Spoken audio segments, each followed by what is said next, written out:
could handle the Dwergar assault if he needed to. So that would be the argument. That would be my argument for making the Zira not a deciding factor for that decision, particularly because she's not here today to make that argument herself. Right.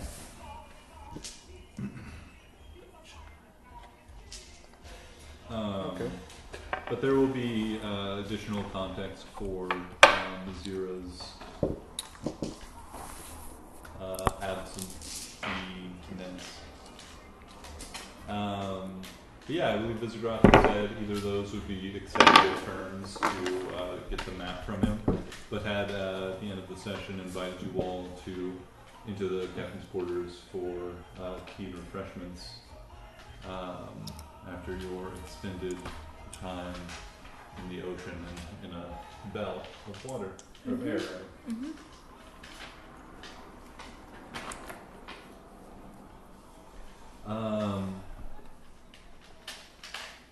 Anything else?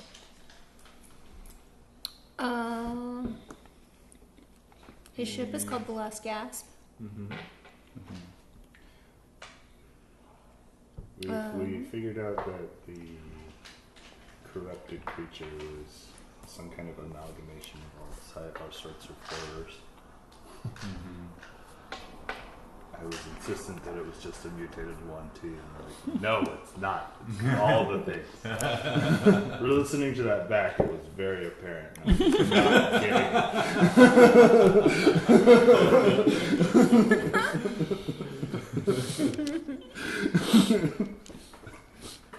kidding. We met another Horneth.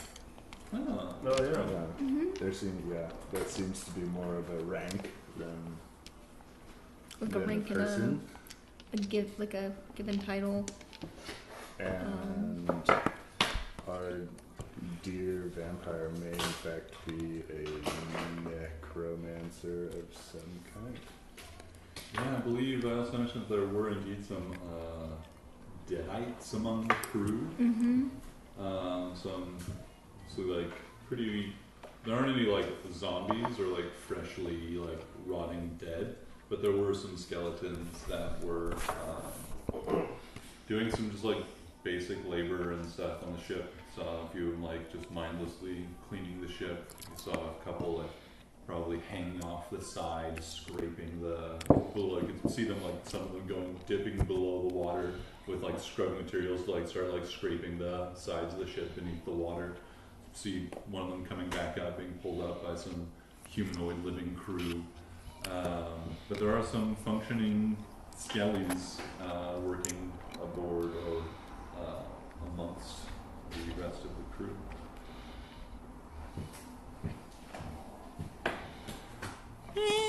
Also, Visigoth does sleep in a coffin in dirt, but he can go out in the sunlight, like without any problem or anything like that. Yeah, he met you. You noticed, I believe, that Horaneth, this one also had a umbrella that they kept up to give them some shade from the sun. But Visigoth himself, standing brazenly in the sunlight, in the like late afternoon sun, in the open. Does he sparkle? He does not sparkle. He is a strikingly handsome figure, however. Yeah, he is. And his wardrobe is shabby chic. Mm-hmm. It's true. It's like pirate-inspired shabby chic. Yeah. Lovely. I thought you said shaggy chic, and I was like, Shaggy chic. like Retro. Rutro Raggy? Like, it wasn't me, Shaggy? Like, oh, That's still not quite right. so Oh, good. I love it. I love it.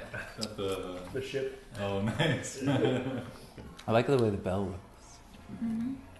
It's not quite right, but that's my interpretation of it. I think it's Beautiful. perfect. Who says it's not right? Probably Mark. Yeah, I've been shitting on that. I mean, in a way, it's not canonical. The art belongs to its fans, Mark. So yes, I think this is was the playlist I was looking for. Does he have oily substance on his skin protecting him from the sunshine? It does not appear he's wearing sunscreen, no. He said he had one like streak of zinc on his nose, though, right? SPF 5000. It's like the Blade one. Exactly. Which is which? Is Butter is that one there. Oh, okay. What's Should we swap the? this more spiced? He Oh, puts yeah. the vegan That's fruit better. plate on the woman. It's sweet savory. He hasn't had protein in years. I'm gonna mix this with the other one. You're crazy, man. Okay. I mean, I'll do come, it. I was about to say you're about to contaminate. We'll do it the other way. 3 days later, I finally got back. Single butter popcorn. Single butter enters popcorn. Jared's mouth and he I ate like 4-day-old popcorn and it was delicious.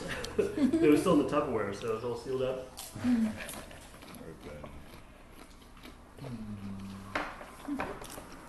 Yeah, I've been experimenting with my own vegan popcorn cheese. Mm-hmm. Delightful. Good so far. There's a little farm store kind of by my house that I noticed they sell popcorn seeds, and I was like, oh, interesting. They have all kinds of specialty gourmet ones.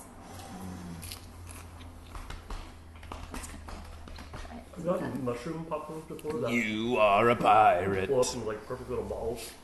But they're like crazy shrapnel from the film. I like them. I missed that Yeah. song. Oh, the early aughts. What lovely times. The internet was a strange place then. On second thought, let's not go to the internet. It's a silly place.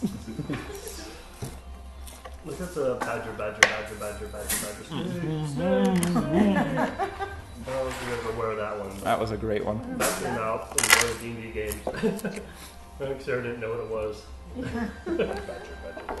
Mushroom, mushroom. Yay. God, we listened to it so many times. Yeah. I think because I saw like watch it till the end, The Reynolds Pool. and so I just watched it like 3 or 4 times. Like, oh, okay. We were playing that one game. It was a really good HTML game that was like, there was no real rules to it, and it was just silliness, but you tried to make it as far as you could. Like Rogue. No, it was like, I forget, like you'd have to click in weird spaces, like everything was like super weird. Oh, I forget the name of that game. It was so fun to play though. It'd be like, click this button, but you like click the button and you die. And so you have to like find a different way, like you could find this other little button hidden away somewhere. It was like some of those HTML games. It was A lot of those Flash games. were Flash pretty games, good, that's what I too. meant. Yeah, those are awesome. And they just, it's so quick and easy too. That's very pirate sounding. I'm gonna play some Hailstorm. Let's do it. Oh man, I set this So- up with my hand. so. I am not ready. After, what, a day and a half or so, or maybe a day of, now I can't remember, of journeying in the bell and under the water, after ignoring all of my opportunities for adventure. Oh, I did also, I think Reprimand us. Joel, I don't think you heard my spiel on random encounters. Mm-mm. It was at Harley's house. It was a good little info. Yeah, because basic quick version is I fully endorse you guys not engaging with random encounters. I have a specific philosophy about them where they're not quite so random and aren't merely just like, oh, you fought these things, here's some experience. They're always going to be relevant in some way or informative to either your characters or the greater like situation or plotline. At least noticeably, if not directly. So I have I make up like my own random encounters, but I have you guys roll dice to influence, and I roll behind the screen as well, like influence to make them more random. Influence, is it a positive or negative sort of twist on it, or beginning or like introduction to the encounter? So, but all that really to say, well, again, fully endorse you guys avoiding them. They will be on occasion quite dangerous and worthy of avoidance. But I want those reasons to be in game, not out of game. Okay, that's fair. Yeah. So what you're saying is we really should have stuck around on that There was some sea cool creature. shit that we There missed. were some cool things that could have happened. Also, some I very knew it! dangerous things that could have happened. So it's always Just good to know there's yeah. layers. But they'll never be because of my personal distaste for that style of random encounters. There will never be like fully just like, oh, 2 trolls showed up in the ocean. Weird. All right, they're gonna try and bite you now. That would be quite comical. Just Dreadnought, but it's just a giant rickety rowboat. With Trolls giants in the like rowboat from their like sunk ship. they just have rocks. As big as a galleon. Yeah. I mean, It was funny after you pointed that out. I realized that I had sort of been inadvertently doing that with The impossible quiz. That's what it was. Sorry. with the Ice Fire game, because like I had added like, well, there's like certain kind of random encounters that are built into that, and then like other like things that were like, oh, I'm gonna add something here, but like without even really trying to, it like just made sense for them to be more meaningful, and so like No. yeah, like I mean, I probably in the first couple rounds I probably did have a few that were just like following the script or whatever, you know, random, but like I realized that a lot of the things that I had added were basically that Yeah, to like yeah. try to make the game more engaging or interesting or story driven. Exactly. It's like you're heading towards this place where some monsters roaming around. Of course, it's like displace some other creatures that are you might run into, and they have reasons for being around. And Right, like Yeah. just try to make it all a little more cohesive and not just not Oh, just a you distraction. know, yeah. Because fights are so slow in D&D. You want like a 2.5 hour long, like, all right, we did it. Nothing really has been accomplished. But we can continue on the road. So I'll always endeavor to make them interesting and worthy of interaction, even if it is like, oh god, we should get away from this thing. It'll, even in that case, it'll still be relevant in some way. We should have ran for that worm. So, after the journey under the water and a close encounter with a strange monstrosity, an abomination truly, a amalgamation of all sorts of slithering, crawling creatures, and truly maybe something alien, its blood and Icarus leaking fluids after its body was destroyed by its 200-foot fall, truly did not appear to be like any naturally born creature that any of you were familiar with. Quilla, you've noticeably recovered from the intensifying pressure, the pain in your psyche as this creature was approaching and then attacking. It's faded to a dull, almost ignorable throb. Mild hangover. But you guys continued on victorious after even collecting some of its goo, its bile, in a brass container which once held a life-saving potion. I don't need it. And Or it gives us water breathing. It's all good. it was wonderful. And you guys continued on your way after also delivering a probe for the gnomes to return to this beast and hopefully harvest more of its body for their own purposes. Arriving at the meeting point near a little atoll, little like outgrowth of some bit of sand and stone and coral with maybe a tree or two on top of it, but little else. At the edge of the great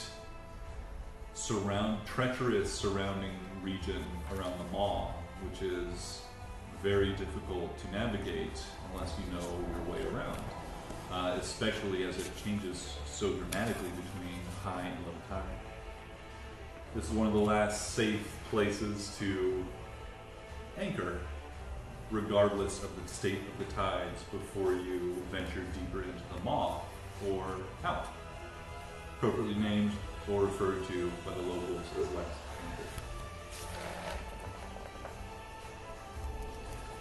Anchor. You saw the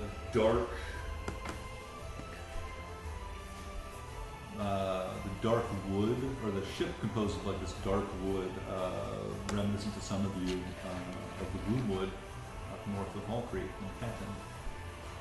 Its sails also black, if a little bit sun-bleached and worn. Large three-masted ship, some 70-ish feet long, 20, 25 feet wide in places. It looks large but agile. I've seen some other larger like cargo ships and such back in Scofia that were definitely much more for just shipping and many of the types that you'd be more familiar with. Quilla. But this looks more like some combination of fighting high seas exploration sort of ship. It could go a long time, you guess, has a deep draft and decent cargo space. It also has, you can see, quite a range of weapons on its decks, and also a few hatches that you got close enough to see where more you expect could be deployed. Its three masts swaying with the ship as it gently rocks in the pretty gentle sea. So you guys arrived in the late afternoon with the initial greetings and such passed, and you guys venturing in aboard the ship and into the captain's quarters. Anything you guys like to do before we get inside? Have you ever been on a ship this pretty before? I doubt it. This is a beautiful ship, and the Last Gasp is certainly infamous in this region. People don't. It wasn't built here or by anybody in Scofia. People don't really know where Visigoth got it, and it's apparently exceptional. It's very fast, exceptionally durable. Comes and goes with the storms, but you don't see. It comes and goes with like dark, stormy clouds, but you don't see. It's a clear day right now. No clouds. It's a few gentle little scooting balls of cotton. Does Jolas see any scraps of like just dead meat lying around? No, not on the deck of the ship or approaching the captain's quarters. No meat. You probably catch a scent of some. There's something cooking beneath deck. Oh yeah, we have Yeah, Gray and on Gob. order. Yeah. Rat pie on the way. Mm-hmm. He wanted pie rat, but he settled for rat pie instead. Gray hunted a few at the bilge, Okay. and Gob assured him, "Rat, cook quick." You hungry, Jolas? Hey. Night peckish. Can I jump in the water, catch some fish real quick? I wanted to go swimming. I want to go look around the outside of the boat anyway, so it's a good opportunity.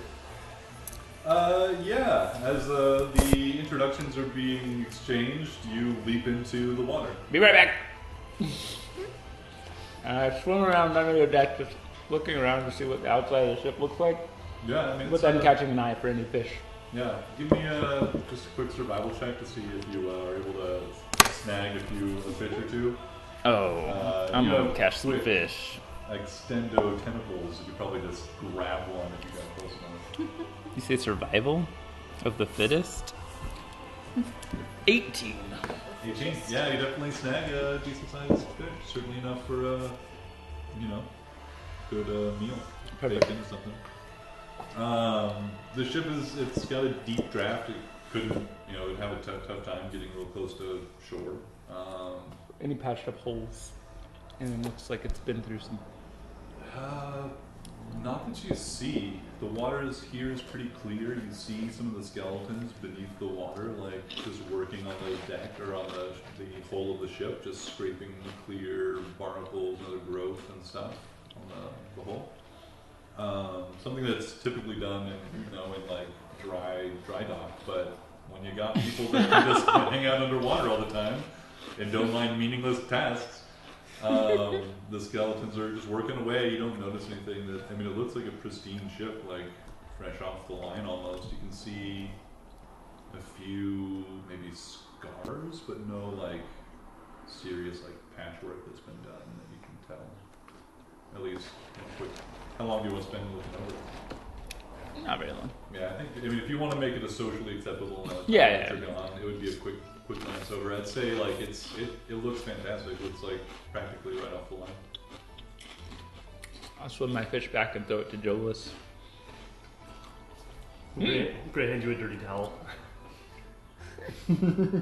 Joel's I'm okay. I spears like it being on wet. a dagger and just bites its head off. Real quick. And just happily sits there munching on it. You really got to get the brains while they're active.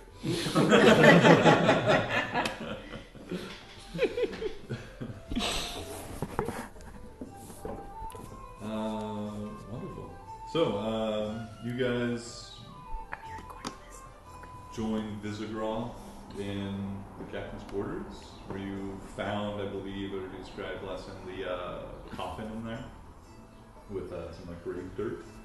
But you also see a table with let's say 10 chairs around it. It's like a pretty large space. There's little else here in the vein of personal comforts.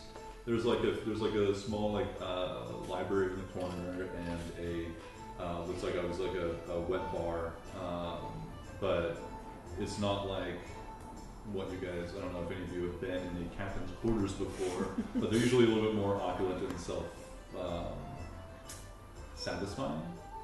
It looks like this place is relatively well used and may serve more frequently as a gathering place than it does a lounging space for a nobleman. Quill, you'd probably be familiar with how many merchant ships captains run as heavy little tyrants. But you are welcomed and gestured to some seats. Wine and water are brought to you, as well as some dried fruits, some other refreshments, and some snacks and things. Gray returns from below decks with knowledge that rat pie. Go quick.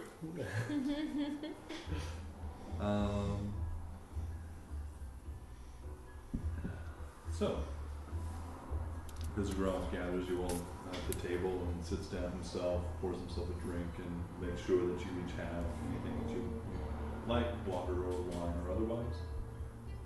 And says, as I said, you've already done me a great favor, bringing this intelligence of the imminent threat or attempted attack of the Duergar.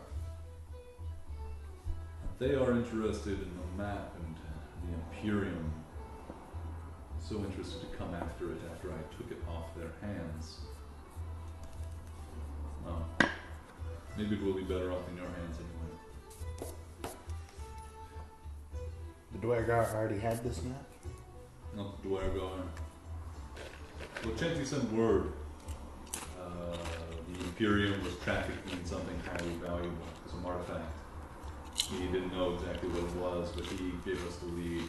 We took down the ship, took what we wished, and now it's ours. And with this, he pulls out what looks to be like a rod. It's like 10 inches long, and he with like what looks to be like a little seam on the side of it. Without seemingly like grabbing anything, he just like pinches along the seam and like stretches out. It looks to be like a brilliantly white like cotton or other like very fibrous paper. He stretches it out on the table, and on it materializes a map. It appears to be of a like wide smattering of kind of like an archipelago almost, but like this just like field of rocky outcroppings and like coral growth and stuff that's just poking through the water. And at the edge of it, you can see what becomes apparent as the maw, like a just enormous like opening in the canvas almost. It looks dark, looks like almost like a hole that you could like just place your finger into and just like fall through the table. But all this appears on this canvas that he unfurls. I think Ray's jumping up on the table. Magic paper. Trying to walk around on it. Just make it.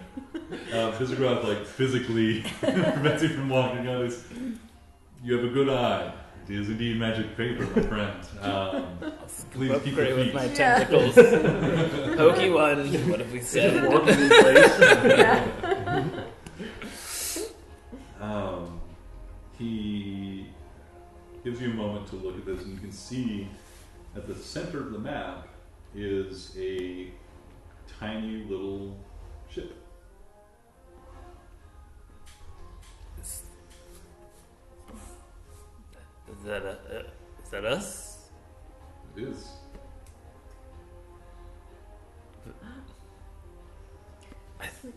Amazing. What are you looking for in this map? Because it seems pretty local. I'm guessing that this might not be all the map shows. This is a gesture where he's just gonna like move his hand down the side of it, and the image washes over, and it transforms into a much less detailed or realistic looking representation. And it changes, and you can see on it what is now identifiable as like the local, like you can see the shoreline where like Scofia is, but you don't see a city there. You can see, I think at least some of you are learned enough to have seen, well, at least Quilla and Nazira is also here to help with her knowledge of the world. But Quilla and Nazira, I think, are able to help you guys point out where this would map onto the shoreline, where you could even see like the untamed edges of like the untamed lands where they'd be, and where like the Thousand Braids coastline would be. Over here, Mm-hmm. that kind of thing. Yeah, oh yeah, we do have maps here, exactly.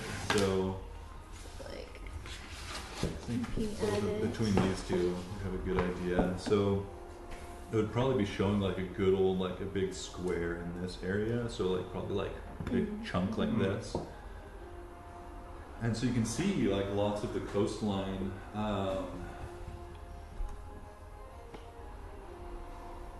On this map, you do see the maw as well. And that is, you see like some of the cities on the coastline are not represented on this map. Well, actually, come to think of it, let me think about the mechanics of this map real quick. Scofia is on the map.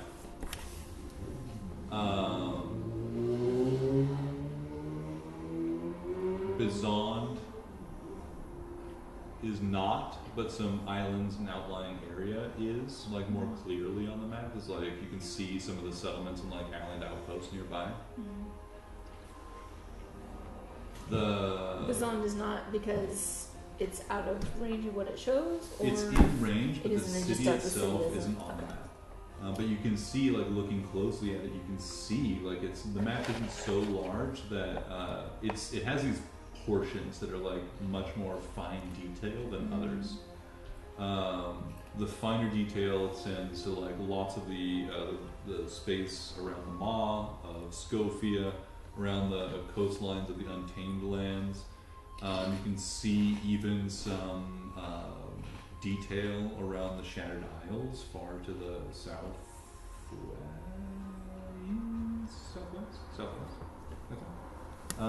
Yep. So you see, like, there's a lot on this map that is finely rendered, but a lot that is not. And like, if this were a contemporary, like a map made contemporaneously, I think I got it. It would certainly have these cities because they've been there for hundreds of years at this point. So if this doesn't have those, either the maker or whatever didn't know about them, or they weren't around, or something. I'm not sure. Is this the detailed areas? Are they? This was described as a teleportation map. Does that mean there's access in places where there's more detail, or is that places that have been gone to more? The map remembers where it's been. Fascinating. Now, look at this. And he can see some gesture, and he whispers a word under his breath, and swipes his hand across the face of this sheet, and a different layer is placed over the geographical map, and you can see in this immediate area a bunch of tiny pinpoints, like lights, blink into existence on the map.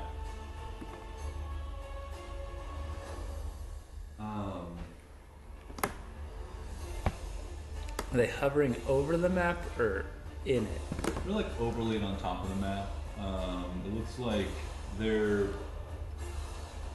look like they're on the surface and maybe like extending down beneath the surface of the map. The visual of it is kind of weird, and it looks more looks three-dimensional, where the parchment thing just is laying flat.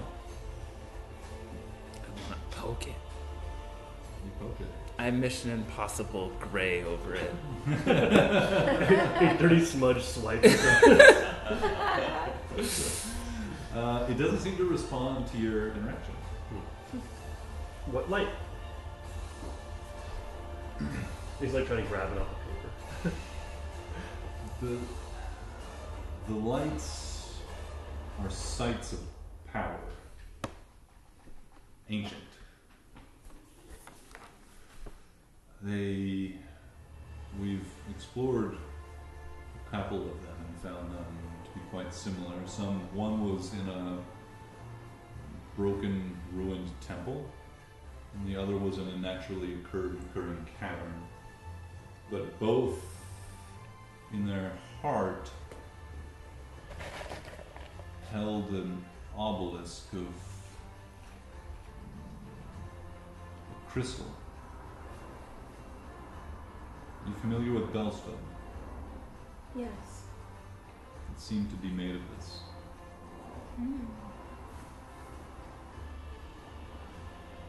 Both were 10 feet tall, massive. They looked to have been grown or shaped somehow more naturally than cut.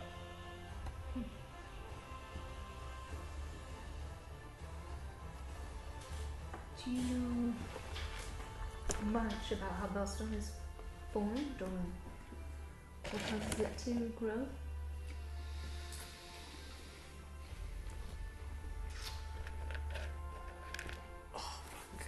I know it's a naturally occurring mineral. You know it has some arcane qualities.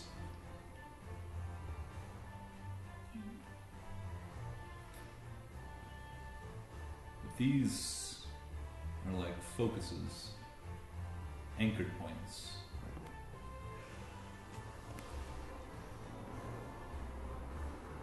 I'm trying to think back if we've seen one of these before.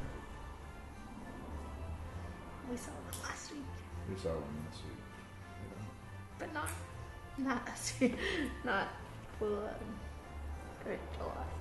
So I wasn't here, What did you see last week? We've seen them before that too. but was it? That's what Joel was talking about. Nibbles isn't here. Would I Ray, don't know if Nibbles has seen it either. would Ray remember? I think a lot of our side Sid characters Valkyrie? have seen Oh, okay. A lot of side characters have seen them. Okay. Mm. This sounds so familiar. Okay. We need to get our side characters into our game. Working on it. Man. Yeah, it says that don't studied some of the arcane, and I know Bellstone can act as an intermediary for many components, and it can focus and hold enchantment. There's so many on the map. There is. I think I'm comfortable saying that Nazira would look at this map and seeing these points and the way they're configured, and she would like have a moment where she is like having that meme of seeing numbers and mathematics, but it's all arcane and draconic and stuff, like floating in front of her eyes. And she would say,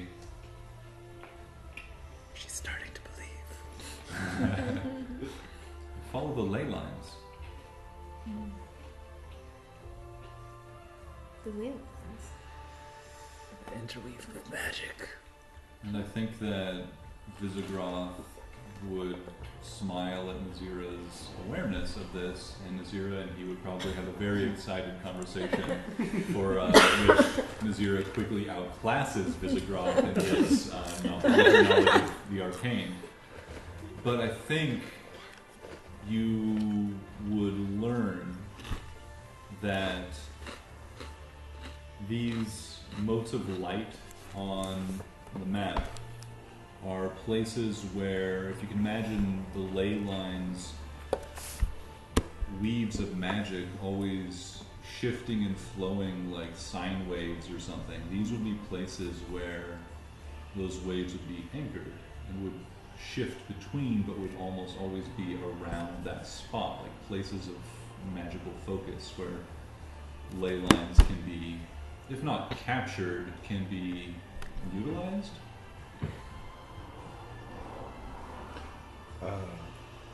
Joelus pipes up. I'm hearing, what's a ley line?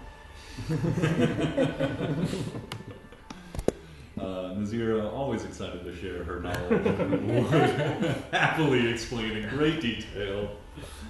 Ley lines, flows of magic, magic and power, like the weave of magic flowing into our world from non-three-dimensional space. Blah blah blah blah. Joelus acts like he understands.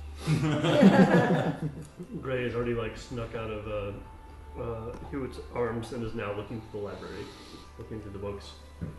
This is your like getting up to the library to it's just like really like 2 or 3 shelves of books.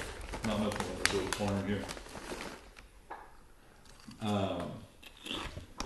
That is when God comes in with delicious smelling rat pie with just the right little bit of stink on it. Wow. Like you know it was fresh and you know it was dirty fresh, like just like bad street food. They left the internal organs in. Yes. Yeah. God like places it down on the table, looks at it and says, Pie rat. Pie rat. Rat pie. Ray does the same. Pie rat, rat pie.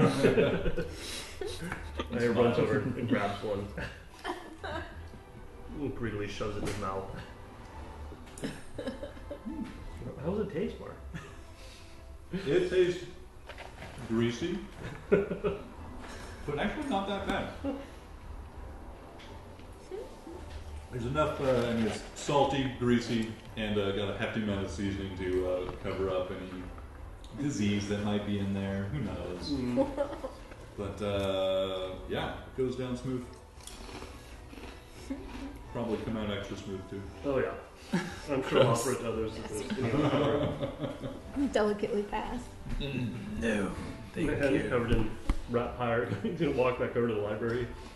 Just greasy hands all over the place. Can we look at more of the map? It seems to be stuck. It can show where you are, and it can show this. If you taken it other places? He's like gestures over the map, and again it like flips back and says, "All the places where you can see detail, and places this ship has been since we've acquired the map." Is it tagged to the spaces it's been with the current holder of it? I do attune myself to the map before it would begin to follow us. But there is some of the writing on it I cannot read.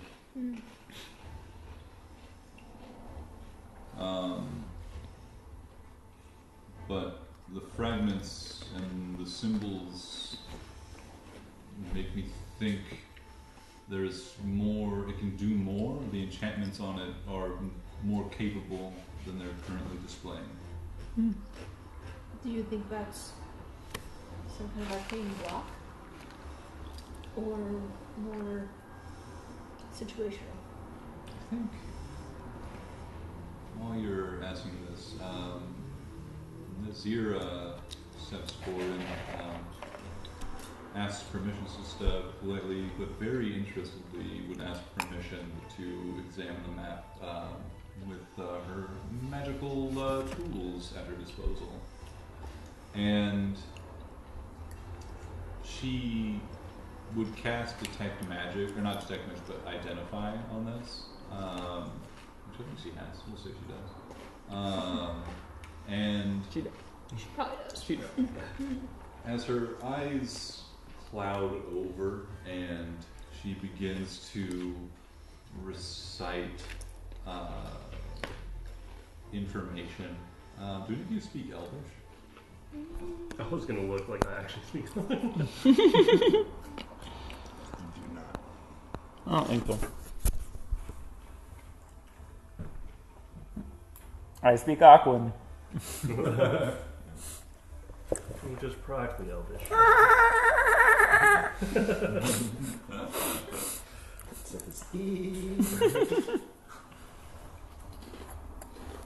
Thanks for all the fish.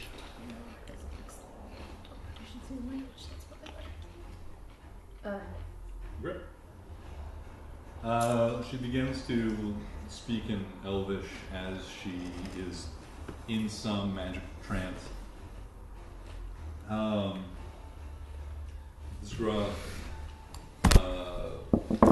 frowns as she begins speaking in her magically induced trance, and kind of looks at it, just raises an inquisitive eyebrow at the rest of you, registering that you aren't understanding.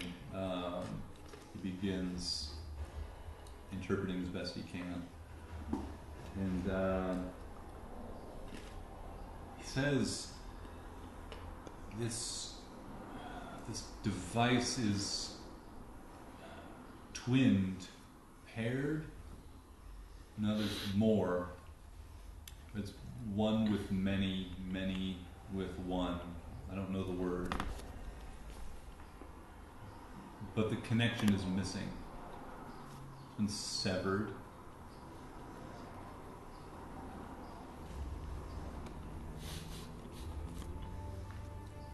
Requires a manual?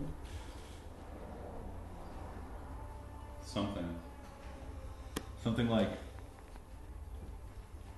a reconnection. But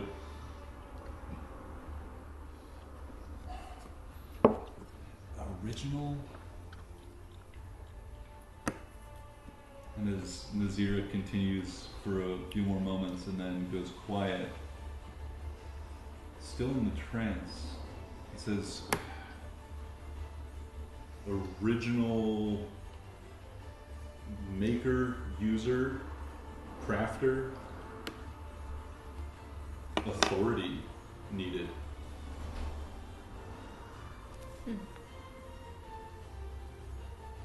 Like somehow it needs to be tied to its source or its. Something. It Needs said there's authorization. something. It's connected to some other devices. It said above and below.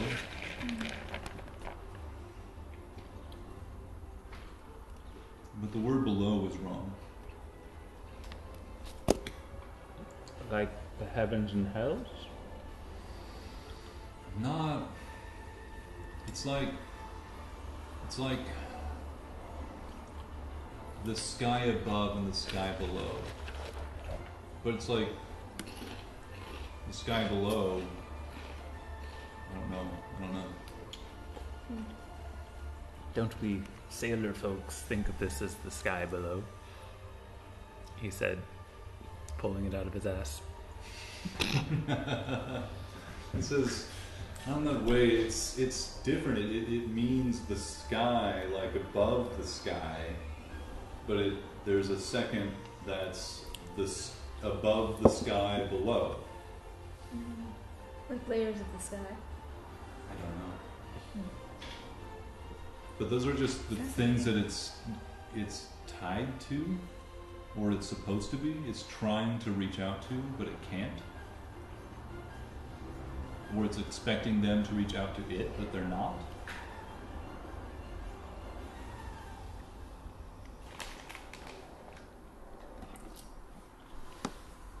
Fascinating. And can it, I mean, clearly just showing the detail and being able to change is a great amount of power. Already showing these locations. That's fascinating. If it connects to those sources, is that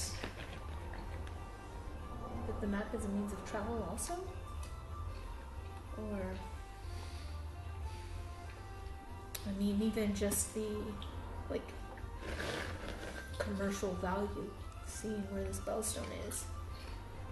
You wouldn't want that to fall into the wrong hands, and it's easy to see why the Imperium would want it. Agreed. And it's one reason why I saw fit to snatch it from their grasp. I had Votenti look at it last time he was visiting, and he thought that it had some conjuration magic associated with it that could be teleportation related.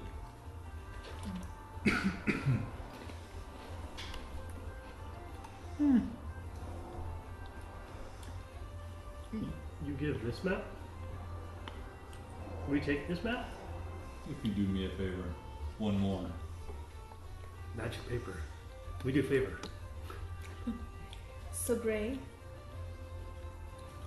you need to let Nazira hold on to this magic paper, okay? This one's really important. You can press help forward. us. You can help her use it. But Great it's, help. but it's important that she holds on to it, okay? We hold. It's like reaching out for it. Nazira holds. Zero hold.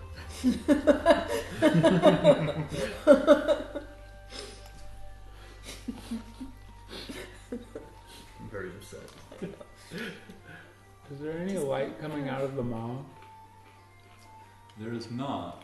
Good question. I'm looking at the map, following the patterns on it. You can see that maybe there should be one there. Issagroth, Interesting. you seem to be a powerful man. You ever travel into the maw?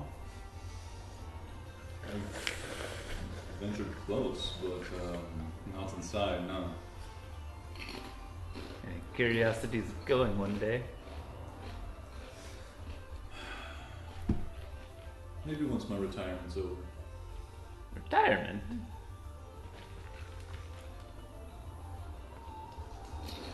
If you ever go, you need a shipmate. I'd love to go to work. Always looking for capable hands. I have a job to finish. But let me know. Willa, Just as a quick aside, uh-huh. well, sort of. I think it's important. I'm gonna pull out one of my business cards and cast light on it and turn it to gray, so it glows similar to. I'm hoping that it'll glow a similar color to the magic paper.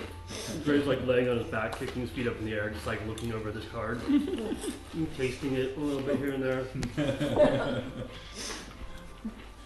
Magic paper. As Hewitt kind of points out the maw, you feel an intense resurgence of the pressure, the pulse of that pain in your I head. like brace myself on the table a little bit. Your vision narrows, not on the maw though. There's another spot where a light should be, but it is not. Some ways looks southeast of the maw. There is Other side of the mob. an empty spot, like following the patterns that are chaotic and weaving and changing. And with this small section of the world, it's hard to be completely sure of your assessment of where things ought to be, where these points ought to be. But following their waving patterns, you can imagine them. There's a second spot. The maw is a great absence of light, and there is another one a ways off.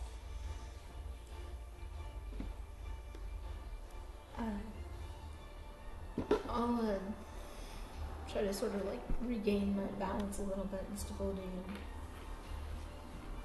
there should be a light there. Do you know anything about that? Isn't That's where I would have you investigate.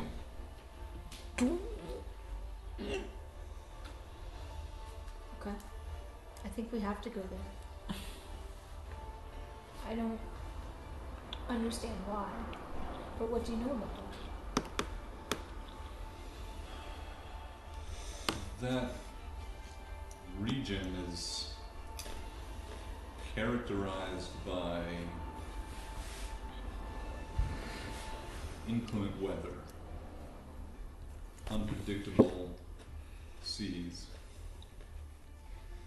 Most ships avoid it. It's outside the trade lanes.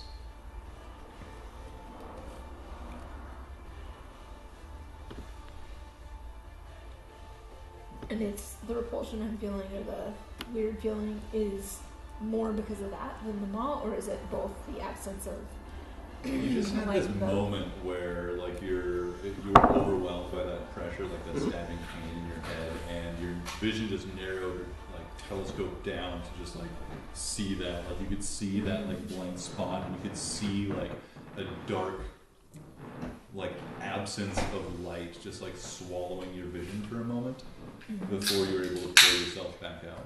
When I'm able to pull myself back out, is the absence of light there as obvious as it was to me? I'm not really sure. It looks like an optical illusion where like there's ones where like make you see like Yeah. dark spots where they aren't actually there. Like every time you look at it, you're like, I don't know it's there. Yeah. It's Okay. messing with your vision if you're imagining it or if it's actually there. Okay. Wherever the Tidebringer goes.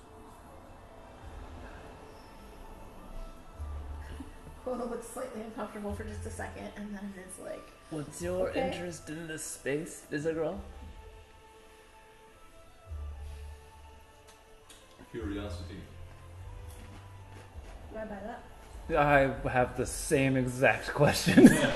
I feel like I don't buy that. You can give me an insight check. I would love to give you an insight check. Curious. Natural 20! Oh, What? nice. What am I rolling? Insight? 23. Mine's great. There is a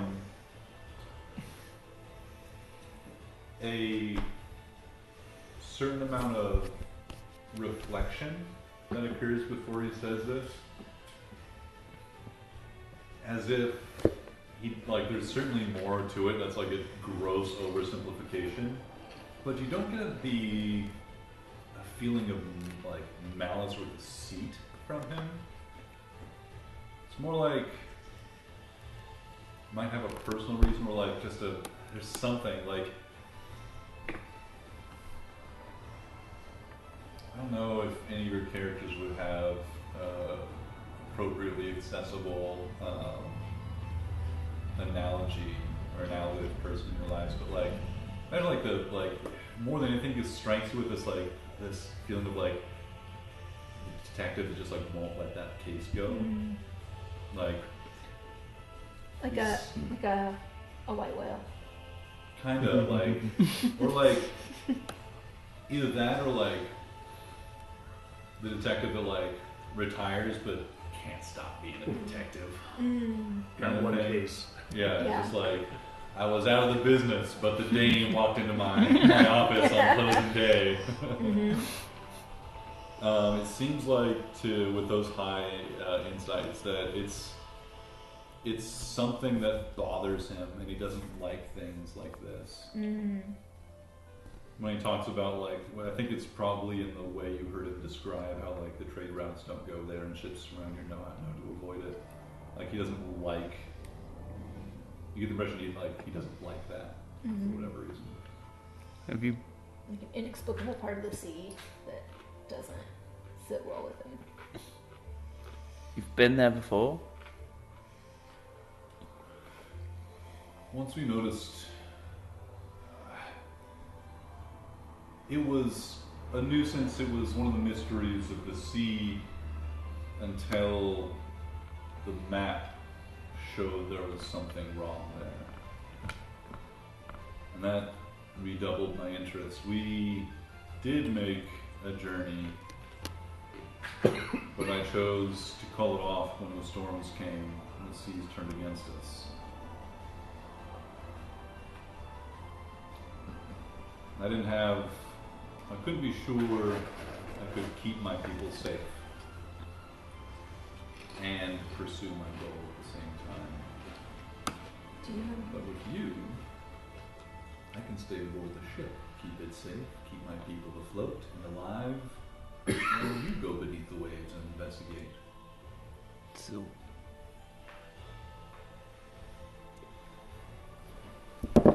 Yes. I mean,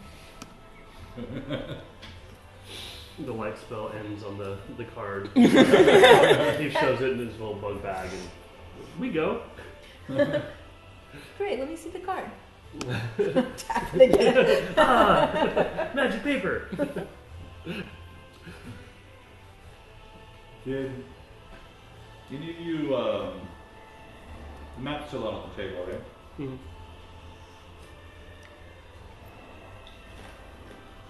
It's been a few more minutes, and Zira has not moved or come out of her arcane trance.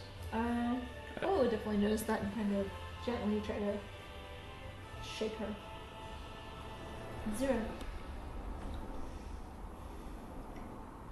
She initially does not respond, and after a few more shakes and more urgent and louder cajoling, you hear her say, speak in Elvish, just a whisper. And Visigroth leans forward. He translates again and says, She says we know this, and she says we'll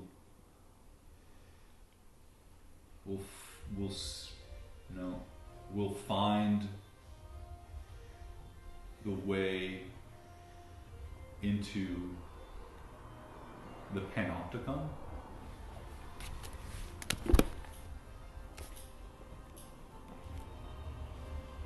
Can she spell that for me?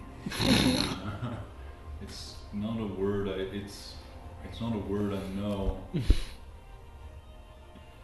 I guess that's how I would estimate what the common would be for it. This isn't where we fought the dragon, is it? The like chaos dragon, whatever. Way back in the day, we like That was in the Bellstone Mine. Yeah, this isn't related to that, right? That was in Pandemonium. The Pandemonium, that's what I was thinking. Oh. Of. Yeah. Yeah, there's no reference to Pandemonium here. But I bet you we Panopticon- might find a big white light on the map Panopticon? around that area. Yeah, I believe Nazira heard that word once before.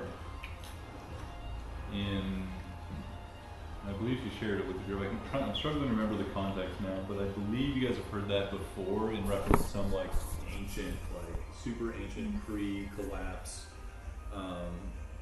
fancy arcanomancy of some kind, some technology or spellcraft, something that you're not really sure. I'm gonna keep trying to wake her up. I'm not She's just unresponsive.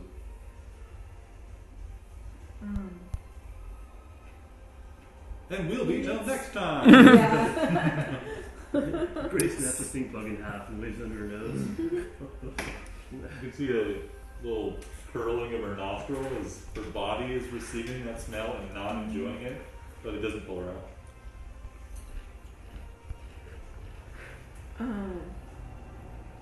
Perhaps we should roll the map up for now so Nazira can take a break.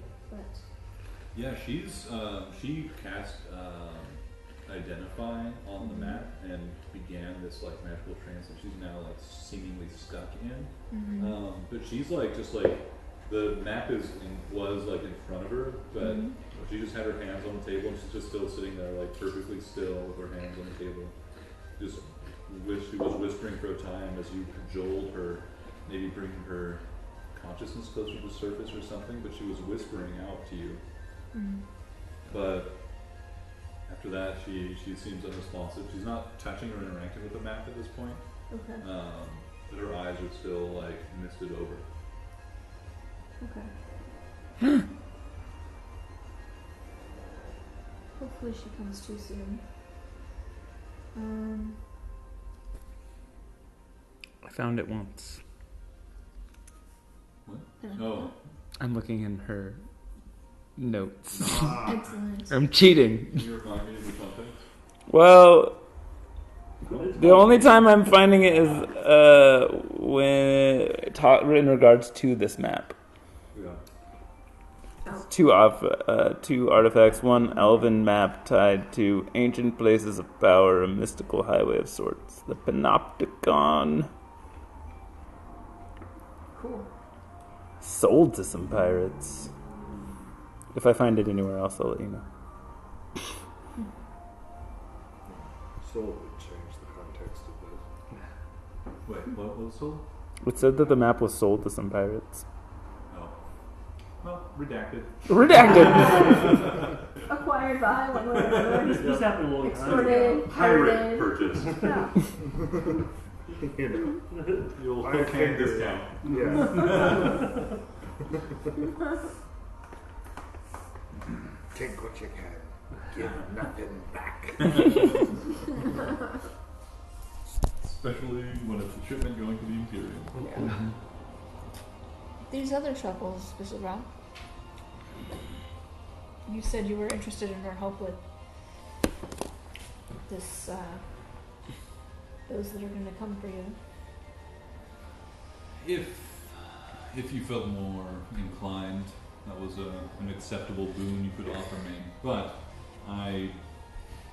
he grins, would enjoy putting them in their place again. I think the witch would too. Though she's Fortunately.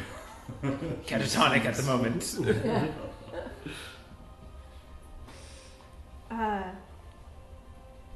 How far away is that place on the map? Can I tell? It's hard to get exact scale, but with your knowledge of mappery, I would say it's probably like 80 miles away. So it would probably be at least like a couple days travel on sea. How many clicks is that? Not the miles, not the kilometers, please. A click, no. A fathom is 6 feet or something tiny. Yeah. How many 10,000 leagues. Yeah. How many leagues? That's like 6 miles, right? Something like that. I think so. They're so random. 6 miles. It's based off the king's skin when you stretched it around the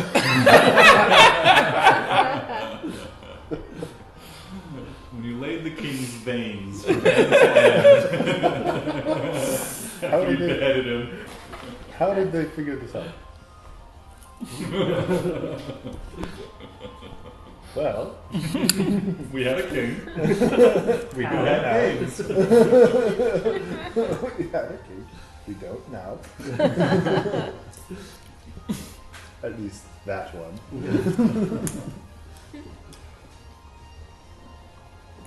So, the evening is winding on, and another round of refreshments and things are brought to you over the course of your long conversation. Zuggroth asks you, so, you have an agreement and board of one way or the other? I think we should go find this out. I go where you go. Gray, are you up for an adventure? We're taking Nazira. Yes. Zero. Is she just standing there? Is it still like with her hands palms down on the table, just in a trance, sitting there with perfect posture as she always does? Can I lay her down in the coffin? Visigroth, do you need this space now? Maybe we can find her a head There is a- somewhere. A couch Let's give her a different bed. would be a little more comfortable for her, less Yeah. worrying when she wakes up. Yeah. We take with. She come with. Yeah. Do you... Who's going to carry her? You got arm. Mini arm. Yes. Gray is gonna like whisper to Philip, vampire. Gray, like a reassuring pat. We're, Probably a little loud. Quilla tries to suppress a smile as she kind of looks at Visigroth. He raised an eyebrow and half a smile. He says, "We're all welcome aboard my ship if you wish to rest here. Should we wish to get underway for the missing light on the map, then we can leave at once. You were willing to go with us to the I will swamp. deliver you there. Ah. I am eager to see its resolution. Did you say underwater? It is. And how close Joe can Last, we get can you contact the in gnomes? the ship? We might benefit This from ship, their the company. last gasp, put you right on top of it. Okay. When I've gone previously, I found myself unwilling to leave the ship, and a few of the other crew would be able to go down to that depth and deal with whatever might be down there. And Yeah. to be honest, I was not excited about me and just a couple others and some skeletons against whatever might be down there. Oh, You all Tidebringer. seem quite capable. Do you think you could convince them to pay the gnomes to take us down there? It does seem like the gnome's vessel would be quite useful. Yes. We have a submersive ship. Perhaps a little gold or treasure would persuade them to join us. They are. We've already made our deal. If you wish to subcontract with the gnomes and their brass fish, by all means. Fair enough. Sir, think of what you're getting out of the deal. So much facial hair. Those are fish scales. Yeah. We are but humble. Well, I'm just a humble pirate. Well, let us see if they will bargain with us, and we will see if they I could see their vessel being quite useful for this expedition.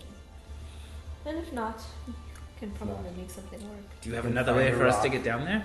Well, we can. Hold on to it. Gray has That works. some abilities that can help us. I believe. Gray, you can cast Breathe Underwater for 24 hours? Yeah. On how many people? Branches. But that doesn't make Gray it pulls easier up to D&D swim. Beyond. Yeah, what about traveling underwater? Do you have a way of getting down there other than submersible vessel? And if you say swim, Sink. great. 10 living creatures. 10 Mine with creatures. the big rock. But it wouldn't change our swim. No. Aim for the bushes. Okay. Okay. Well, I'll see if they can aid us in that portion. But One of the Yeah. best uses of that solid. I would say, regardless, I think it's worth our while to head out.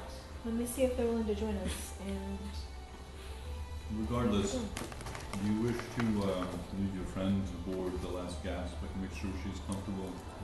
The fish does not seem to be the most capable of hosting the infirm. that is true. Are there quarters we can set her up in here? You Um, can put her in the surgeon's chambers. can she stay with all of us to sleep? So there would be, you can convert one of the common areas where you won't be That would be comfortable. most agreeable. In the whole, they'll be with the supplies, you might be interrupted as people come and go. Understandable. Okay. Be That- all together. That's most accommodating. You could also sleep in here with a vampire. I'll wait for Nazira to be awake to make that decision for herself. Does his handsome face make me really want to stay in here with a vampire? You got some charm. I feel like And the cheekbones to match. I do think Quill would probably appreciate his charm and his charisma and just sort of be like enjoying the conversation in general. You would certainly as well. What if ship seems like a terrible place for a vampire? The whole moving water thing, and that can't be good for him. I mean, seems like he's not too worried by the sun, direct sun, so. Hmm. Vampire lore is just. Does anybody have any holy water we can Flexible. flick it on him? Bless the ocean. Yeah. Great. Can you and you gentlemen help make Nazir comfortable in our new quarters? And I'll go. Maybe Jolas, you can come with me to chat with the anglers and Aye. see if they're willing to join this venture. For enough coin. Yeah. I'll make sure the witchy one's comfortable. Where is the map right now? Oh god. I think I would encourage Visigoth to reel it back up since Nazir's trance doesn't seem to be Yeah, affected the by its conversation is winding down. The map was on the table where everybody was sitting, like in front of everybody. And as the conversation does wind down, Visigoth slides it back in. It's like, again, like grabbing the end of it, but like it just seems to just recede into itself. And yeah, pockets it. Gray takes note of which pockets. I would like you to give me a deception check, as I think he's already been made aware of your sticky fingers when it comes to magic paper. 18. Alright. I feel like Quill would be keeping an eye out for Grace. Funny Oh yeah. business.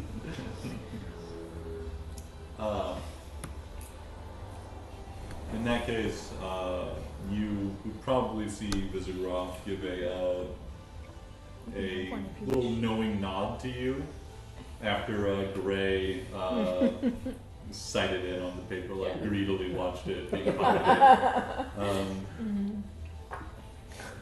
Seems at least he's somewhat aware of. Of the risks of Yeah. Grey. Okay.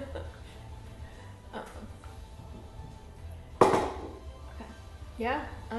So Jolas and Hal need to go chat with the angler. They the gnomes are happy to go along, happy to deliver you to as close to danger as they see fit, and will only charge you 500 gold a day. A day? How much do they charge us to get out here? Something about that. About 500. No. Because I think it was about a day's journey out. Remember, big health game. We're loaded. We do have some money. I'm not a member. Are we paying for them to wait here? I mean, you're on the clock. Yeah. Merely a servant. I mean, Sounds like we're paying for them regardless. We're paying Yeah. 500 a day no matter what. Yeah. I mean, either we send them back and we're done, we pay up, or we. Yeah. Mm. Let's do I it. think we Let's should. bring 'em. I think we should bring them for our Yeah. odds of success down below. Jolas would say it would make a list of the cool gadgets that they have that could be of use. Great. So, Mark, if you could have get our, that list to us funds, Yeah, as right? possible. Yeah. Yeah. Great. We have Brainstorm the session. funds, right? Keeper of our freely Uh, dispensing keeper of our money. I think so. I have to go find it. Okay. I have it documented though. I feel like we probably. I think You guys, we're I on think, definitely have enough. So Yeah. we can It's figure out, I think, somewhere around there. how much it'll bring you in the future. But Yeah. what you're looking at so far is you've already spent about 500 to get out here, so probably another 500 for them to get back. So you've already spent about 1,000 gold on the gnomes. Getting out to this other place is going to take, for their ship, it'll probably take like 2 days just to get out there. So that's going to be another 2,000 gold round trip. I don't think we're gonna have that much. 3K? I don't think so. I think you guys have. You guys had Well, Yeah. the other half of this party has quite a bit of funds. Yeah. substantial windfall. I don't remember. Woot woot! Plus the airship to boot. I'm pretty sure Gray's giving away all of his money at this point. He has nothing You guys left. spent most of it on Smells. Yeah. Oh yeah. We had Yeah. a bunch, and then all of a sudden we didn't. Well, Zero joined the group. Assuming if we can assume that we have the money, I would say we'd want to do it. And I would maybe barter with them a little bit that I'm gonna barter with them that they will get a portion of any treasure that we find here. And on the way back we're willing to help them harvest the stuff at their beacon. They are ambivalent about the promise of treasure. Okay. Fool's errands. Promise of nothing is maybe nothing. That's what but they do. help harvesting that beast. They are very excited about that. I will say that they have. Thank you for the reminder. They do have one further. I think they will not tally longer. Go further out than another 2 or 3 days because they want to get back to that To the creature beacon. Okay. and take what they can. Okay.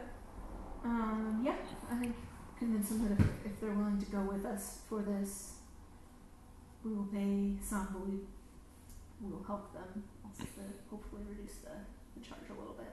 Okay. Help them. You can give me harvest a that. persuasion check. Man.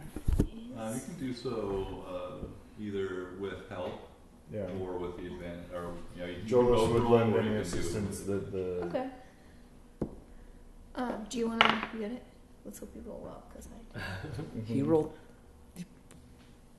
decently. still got 13 though. Oh yeah, but I have negative. Always Negative charisma. 16. Okay. 16.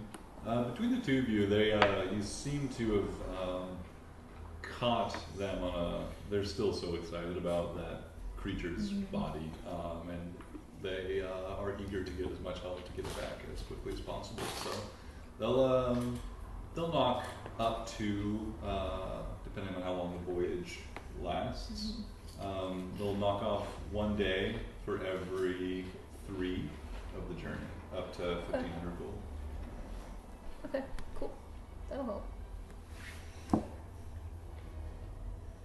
you're on day. Did they need money in advance? No, I'm not there. I think you guys gave them a little bit, but no, they don't. They don't need money in advance. They have character references from 2 employees of their own shop. So We can send word to Captain.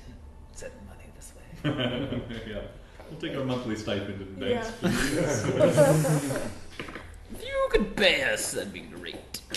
Dearest Nibbles. Find a payday loan. Yeah. He's rolling in it right now. Are you heroes from a distant city? Would you like cash now? Great. So the plan is to set off with the last gasp and the angler going out to the multi-day journey out to this location where the missing light is. Is that a correct assessment of the plan? Yes. Excellent. How do we feel about a little break? No. Yeah. Good, I gotta go potty. None of that. Oh god, here we go. Maybe in 20 minutes. You have earned a break.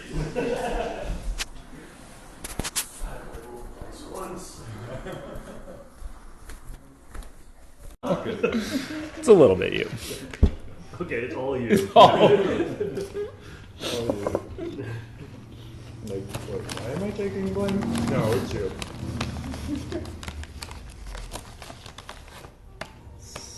So, Sailing for adventure on the big blue wet thing. that's right. The big river. Big River Gang.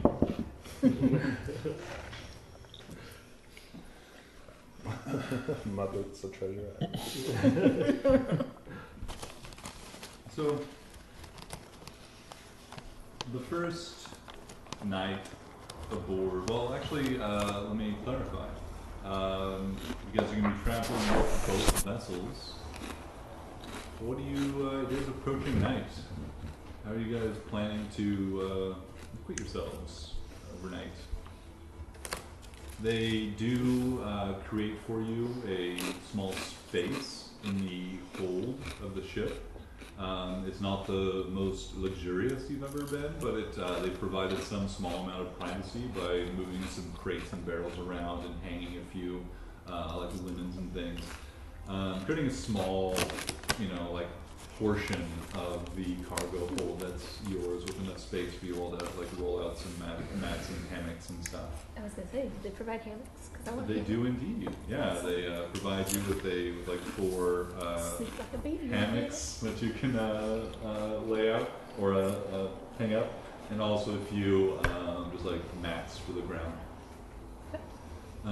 They, Gob comes by and says, "You like pie? You're like pie. Good. Good." I- His eyes linger on yours for a while. More rat? What? Yeah, more rat, more pie. Great help. Great help get rat. Yeah. Got water. Water?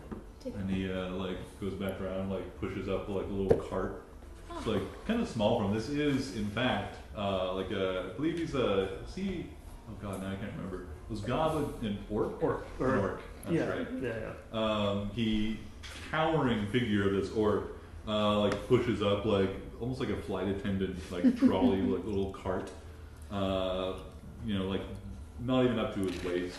But it's kind of like hunched over, pushing it towards you all, and says, "Got water, got drink, got Much- bowl." Much appreciated, and pull out a little cup. He leans over and just like there's a little lever thing, applying some brake to the wheel, and keep, drink, get in the morning. Thank you. Appreciate the water. Ray grabs a handful and like puts up his mouth. He on the little cart. There are a couple of pitchers that have little corks in them on the top, as well as a few, like 3, I'll say, flagons of wine, but also a couple bowls and goblets. Jolas will grab one of the flagons of wine, then go up on deck to. He really wants to climb aloft and see what he can see. Yeah. You want to climb up on the rigging or up on one of the sails or the oh god, what do they call it? The crow's nest? The big old sticks that stick out of the ship. Masts? The masts. Aye. The mast. Yeah, you're absolutely capable of nobody on the ship, living or dead, will stop you from making your way up and climbing around as you fit. The masts do extend only like what, 60-ish, 50, 60 feet up into the air, if not a little higher. And you can get an exceptional view from one of the, like, each one has a little like crow's nest up there. Plus plenty of rigging and roping that you could clamber around on if you were so interested. Yeah. He'll acquit himself of one of these crow's nests to just take in his surroundings for a bit. Yep. Before Gray drinks the water and just sort of like in general in our space, I'll cast Detect Magic just to sort of make sure nothing's sketchy about what's going on. Yeah. You don't see aside from what you guys are carrying, you don't see any magical, no magical poisons or cuts or anything either. Yeah. No. Oh. Seems safe. Did the water taste fine or different? Tastes like clean, fresh water. Grace can do a little rat hunting before bedtime. Yeah. Go deep into the bilge again. Yeah. Hunting rats. And, checking things out. He's got his wolf eyes. Mm-hmm. Fantastic. The hours begin to stretch past, and night will soon be upon you. The ship has pulled up anchor and is ready to pull up anchor and set sail. So how are you guys going to? You have 2 ships now that are accompanying you. How would you like to rest up? Nazira is still incapacitated, just sleeping on a mat or hammock, as you guys saw fit to prepare her. Her arms, palms. You can see the skin's like pressed. She's been able to mold her into a more recumbent position. Crack. Someone knows a healing spell. Yeah. Carrots later. As long as the tide bringer's okay with it, I'd like to float along with the underwater ship. It had a name. Yeah, the England? Yeah, that one. Okay. Yeah, that's fine. Are you going to get some sleep? Well, yes. Okay. On the ship down there? Yeah, Underwater? yeah, Okay. water. Excellent. It's very dry up here. I prefer it if I can. Sure. Having the option. Yeah, that makes sense. Joel will say take first watch if that's what they're doing. Yeah. Actually, while Gray's down hunting, is he alone mostly? Yeah, I'm down the bilge. There's not a lot of activity down there. No. Yeah, so you're alone. He will want to cast Speak with Animal and try and speak with some of the rats. Absolutely.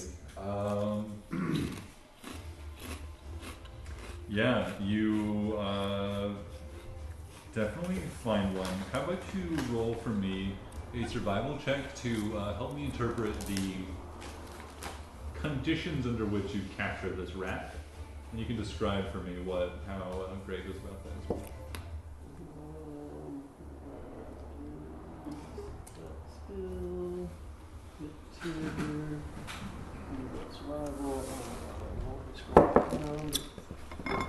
Just like real life. 20, dirty 20. Okay. Yeah, so how does Greg go about capturing a rat to keep and not just shoot with an arrow?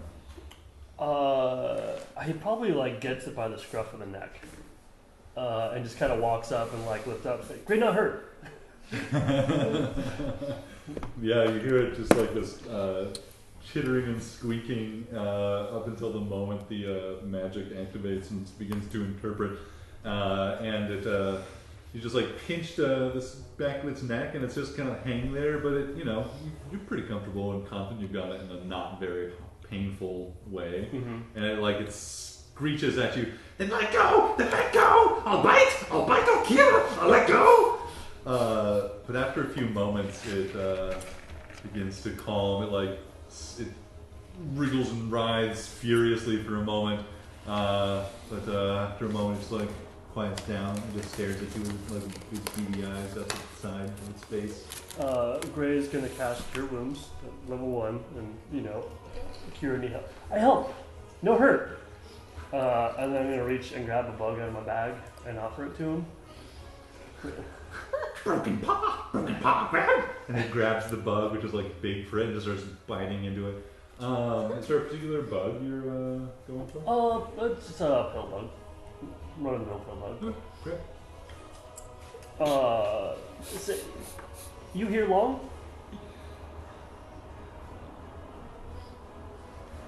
Gone since let me go. Let me go. I'm gonna run. Let me go.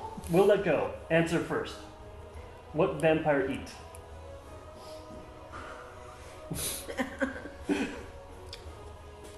This rat is gonna roll an intelligence check for us. Let's roll it in the box. It gets a natural one. It says, "They eat rat. Are the rat get eaten? I can still smell it on your breath." This no help. He smashes it in the head. Throws it in the bag. And continues upstairs to help watch. You lied to a rat. I'm gonna demand that your alignment changes to evil. Okay. Fantastic. Yeah. So you guys settle in for the night. Okay. I don't- You said you take first watch. Can I suction onto the ship and sleep, or do I need to be? I think you absolutely have a favored little nook on the outside of the ship that Perfect. you have to stick to. I'm gonna try to hang out there. Where do you like to spend the night? Gray watching Azira.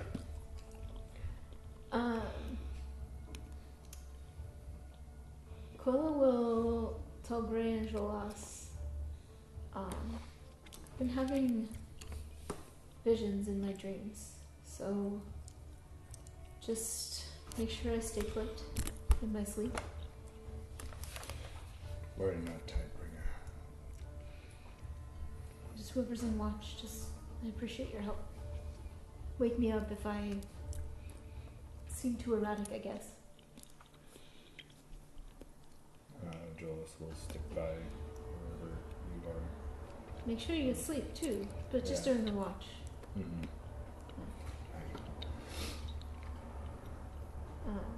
And yeah. Cedar will take second watch, I guess. Third, I guess. Okay. And you plan on sleeping overnight? You picking up a watch? I mean, I could take a water watch at some point. Totally up to you. I don't care. Whatever you want. I'm sleepy. I need the rest. Yeah. Pirates are surely watching the water at night, right? No. These pirates have no fear.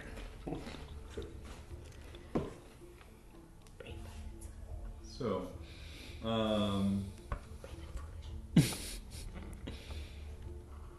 Jolas, your watch begins as the rest of your party turns in for the evening. Your companion Hewitt retreating back to the Angler to spend the night there. Nazira still in her strange torpor or whatever's come over her. Upon each time you guys check in on her and give her a shake or speak her name in her ear, she whispers again some of the same words that you heard before that Vivigroth interpreted as, "We know this. We'll find a way into the Panopticon." Or, "We remember this." The ship creaks and groans around you and rocks gently. The waves and weather still seemingly gentle and calm. You can hear the creaking of the mast as the mast of the ship extends not obviously from just down to the deck of the ship, but down through each level, down to the base, the bottom, where it's bound up with the hull to keep the whole thing connected and moving and solid. And it groans and twists as the wind pushes the ship along. Where do you go about on your watch? I'll climb up to the top of one of these, look out, and then I'll make my way down onto the deck up to the forecastle. I'll just make a complete circuit of the ship before each time I pass one of the portways. I will go down and check in to make sure that the Tidebringer is as per the orders of the per the wishes of the Tidebringer. But I will make a circuit of the entire ship just to make sure I get all the points of view, and then I'll do that as many times as I can in the time that I have. Sprinting.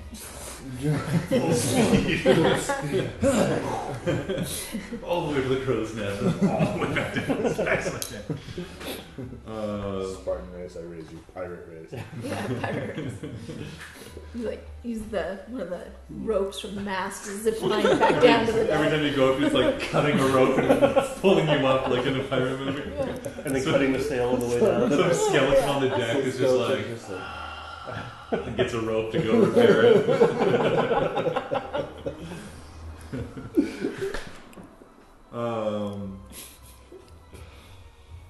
Your watch goes on and on, the hours sliding past one another.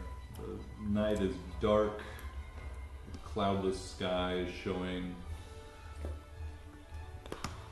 Man, one of the most inconsistent parts of, if anybody went back and listened to my D&D games, is weather and like lunar situations. It's pretty close to a full moon right now. It may have been a couple weeks ago too. Who knows? But today, god damn it, we've got a mostly full moon. It's Waning to this. it's waxing just before its peak. Just because you said waning. God damn it.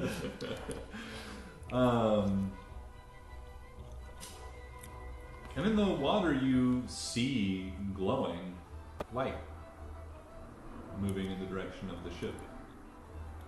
Moving in the direction of the ship. It looks like not a single point of light, but a big diffuse glow coming from underneath the water. But it's okay. Are there other skeletons on watch also? Like, Skeletons are going about some routine activity on the ship. You don't know. Certainly Gray's not sure. right. Do I see any other living members of the crew that are on board? Yeah, as you've been up here, you've noticed that there are a few living hands as well as the undead that are still active. I will jaunt over to one of them and tap him on the shoulder roughly and say, "Do you know what that is?" Horaneth turns his head to you. His blood red tattoos glistening in the moonlight, almost like they're wet. He smiles and says, "Calm down, friend. Nothing to worry ourselves over." And he turns back to look at this glow that's approaching the ship. Comes closer,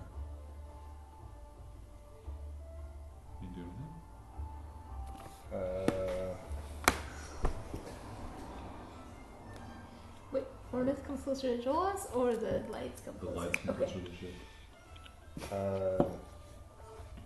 Jolas, oh man, he wants to get a better viewpoint,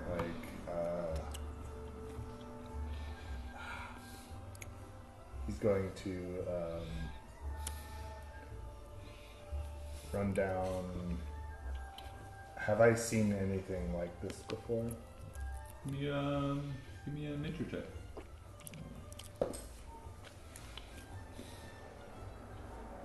17. The moon's out. You know that there are creatures in the ocean that are not necessarily harmless or harmful. They're not vicious, but there are creatures that emit their own light. It could be natural. It could be something not too bad. And the moon. In Horneth's seeming lack of concern, you climb up into the main mast and up to one of the highest points on the ship, the crow's nest, to look out again. And as the glow is getting closer, it begins to resolve into more identifiable points of light underneath the water, emitting the light, the glow. And you can see hundreds or thousands of bioluminescent jellyfish. An enormous swarm just passing underneath the water, brought close to the surface. You've heard this can happen on a bright moonlit night. As the ship is, as their watchmen seem to be making no great effort to harm it, Jolas is reticent to go wake his companions at everything that he's never seen before. As the swarm gets closer, you notice that many of the other, basically all hands on the deck, everybody who's up right now, kind of quietly gathers in different little groups along the deck and the ship, looking out and over and into the water, admiring the strange beauty of this. You venture back down beneath and go gather your companions. It's been a few minutes since you checked on Quilla, and the others you're able to wake gently, but Quilla is in a deep sleep. Quilla. Meet me in the secrets room. Just like real life.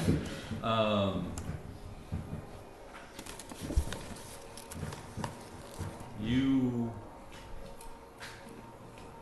find yourself walking along the path, a gently descending path, never onerous to walk down, but as you look back behind you, it is a steep, winding, treacherous path that goes all along the interior of a giant gaping hole maw. And all around it, at this depth, all around you at this depth, just the mist, the fine particles of seawater in the air that have cascaded down the sides of this giant hole, filling, you remember, you feel an infinite number of tide pools.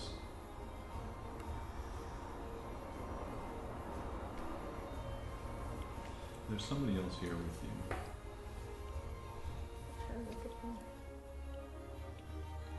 Their back is turned to you.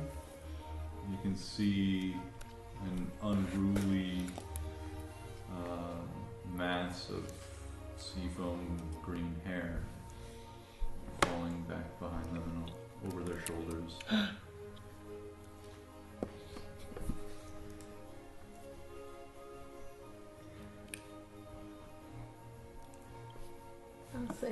So what are we headed towards? Hear a smile almost before you hear the words. I'm never quite sure.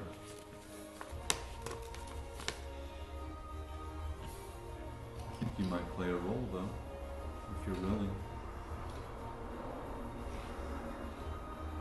I think so. How like comfortable does this person's presence seem? And familiar? Even though I've only recently been having these dreams? There is a deep familiarity with it. Like, from the first time that you became aware of your abilities, you felt a familiar strength and power run through you. This is that same feeling. With every word they speak, it's like that, like suffusion of otherworldly power running through your body. It feels deeply familiar.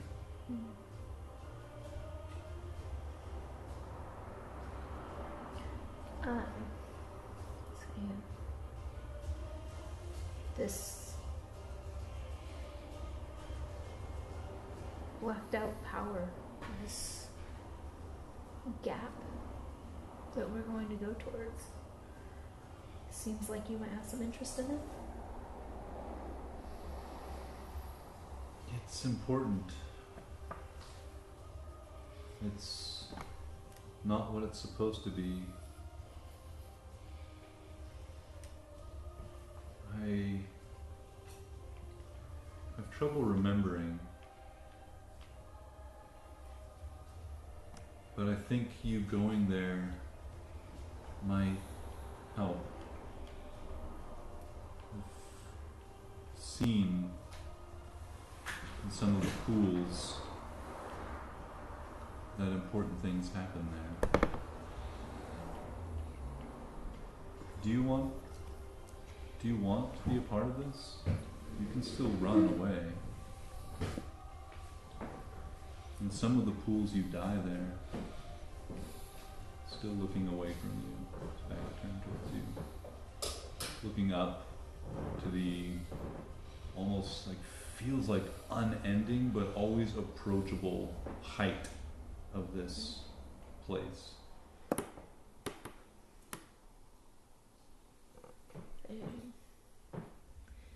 My friends and I have become more accustomed to danger than I certainly ever expected I would. But I don't want to lead them into something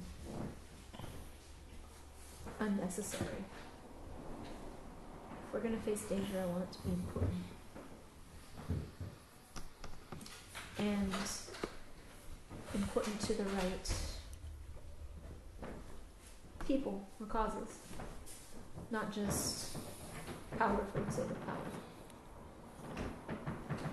I think what is important to us is based on what we remember, and I have a hard time remembering, so I'm not sure if this is important to you. It seems like it. I can show you. I have some things I can't remember were placed for me to help me remember remember what happened and why I have to keep doing this, tending to the pools. Would you like to see? Yes. Come, look. He, with a gesture of his hand, you can see before him is And around you now are a series of tide pools at the very bottom of this deep well.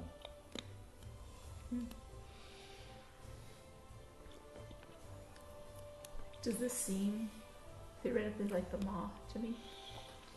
It feels like that. You had that other vision or dream, and you had a feeling of tending to tide pools inside what felt like the maw, but different, like in a different place, like something more primal, something more true or something.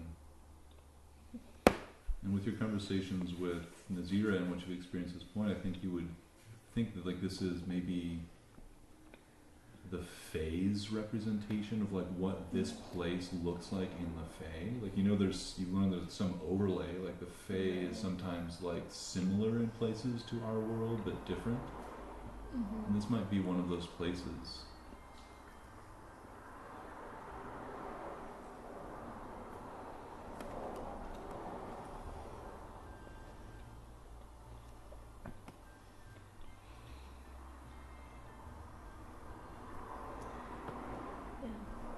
So look into the tide pools. Walk up beside this figure. Do you look at them? Yeah, I think so. I try to look at the figure and then I look at the tide pools. Their face eludes your sight. It's like that blurred, painful vision or sight or messed up vision of like a migraine, whereas like there's a spot where it's like you can see but you can't, like there's just like blur and pain right there almost. It's not like painful like a migraine, but it's like your eyes are like, it's like your brain is like telling you not to look at it or like trying not to like see that spot. Not process that information, basically. And you can see their like almost like when you're not looking at them directly, you can almost like see outlines of their features, but when you look, you can't make out their appearance. Okay. Yeah, then I'll try to refocus on the tide pools. That is. You step forward, and you see this now like ring of tide pools around you. It's hard to tell how many there are. Sometimes it looks like just a few, and sometimes it looks like dozens. But look into the one that this figure is gesturing towards, and at first you just look into the water and see reflections upon it, and you see multitudes of life going about their business inside this very active tide pool, until what's reflected on it becomes more and more opaque, almost disguising or covering up what's going on underneath the water. And you see, as you're looking into the pool, Luna, the moon, looming up over the opening of the maw far above you. And as you look, it begins to darken. But that's not right. As you look at it, it's not darkening. Another moon has appeared in front of it. You see Rotha, just a fraction of Luna's size, but looming enormous in the sky. Much closer looking. And it almost pulls you towards it. It feels like it's drawing you towards it. Do I feel any of the weird, disturbing feelings that I felt with like the beast and stuff? In this moment, that is a looming sensation at the edges of your consciousness. You feel like it's approaching. When you look at the moon, when you look at Rotha here, it's dark dried blood color, bright and so close. This is not the danger, it's the answer to it.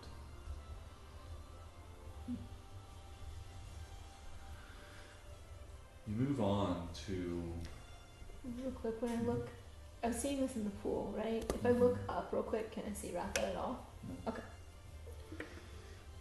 Like just quickly glance and then. Very good, reasonable question.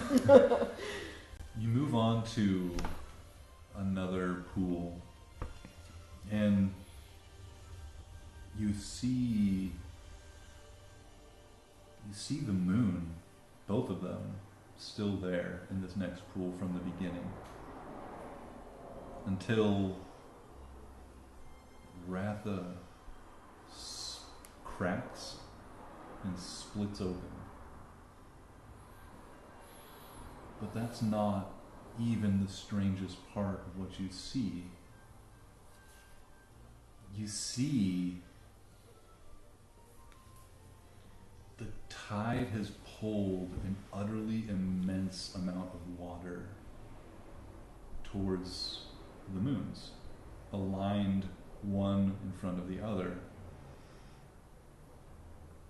And even more, this surging wall of water that is running over land that has never been touched or has not been touched in millennia by the ocean.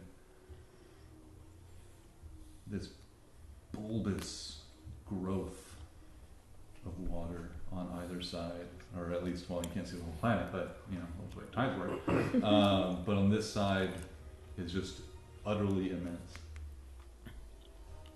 And you see that water rising up, up and up and up. Not the whole of it, but siphoning into a single river flowing up from the ocean, up into the air, all the way up until it touches the surface of the moon, Ratha, and that's when it cracks open.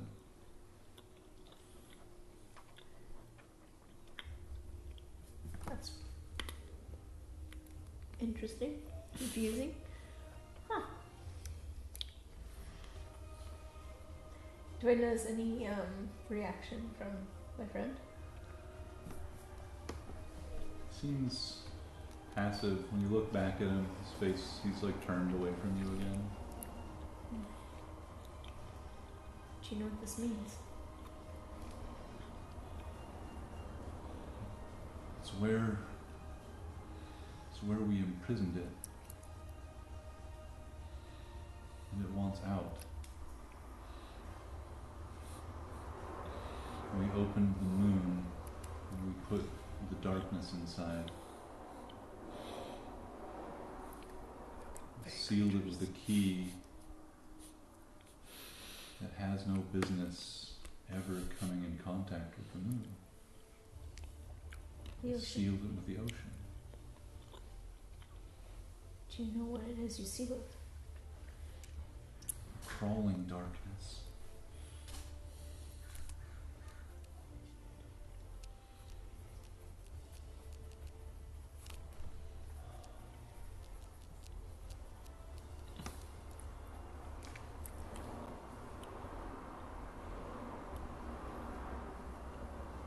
Do you know you sealed it? You and who? Me. I was there, I think. Were my tides they used. There were others, I think.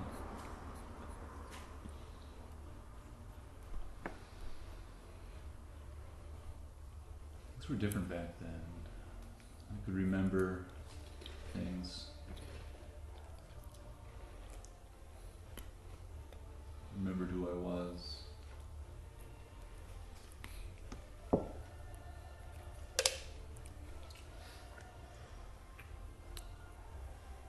gods went away, there was hardly anything left to keep out the darkness, and they didn't take all of it with them. So we did what we could. Does the same darkness exist elsewhere?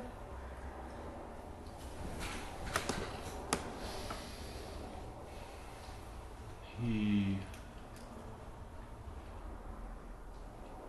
says it was one thing once, but it dissolved into countless things. We gathered it up, lured it, but you can never get all of it. There's still some of it here, trying to unlock itself.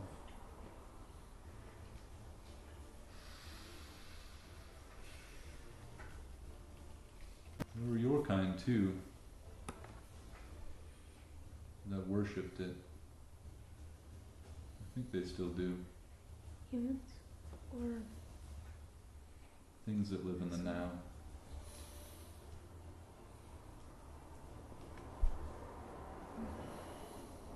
some worship it? They had servants. Why they would worship darkness. Do I have any recollection of what he might be talking about? In terms of what darkness people are worshipping or what? You can give me a history or religion check.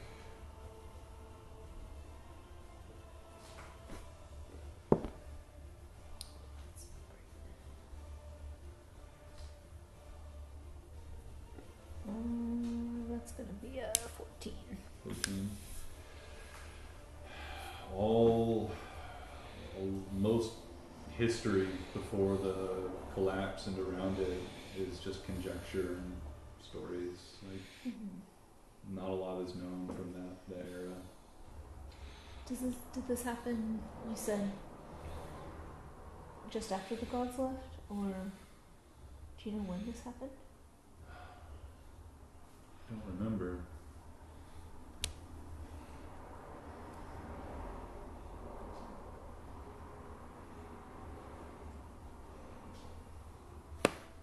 I saw you. I think maybe the first time was when you picked up the key. I like grab the tide bringer rod. This. Yes. Then I saw you before that and after that. I had my powers before that. From you, I think. Yes. I saw you before that too, but after I saw you then. That's confusing.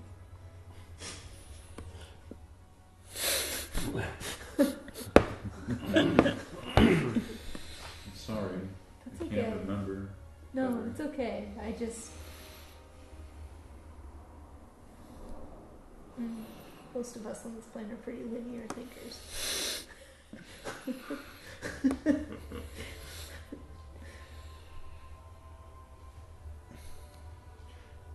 When I saw you before then, I thought you might want to help.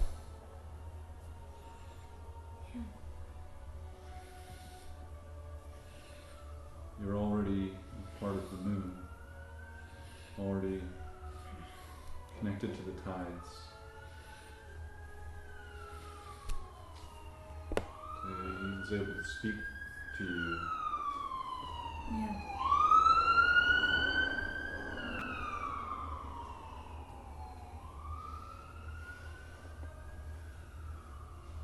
Jellyfish had sirens.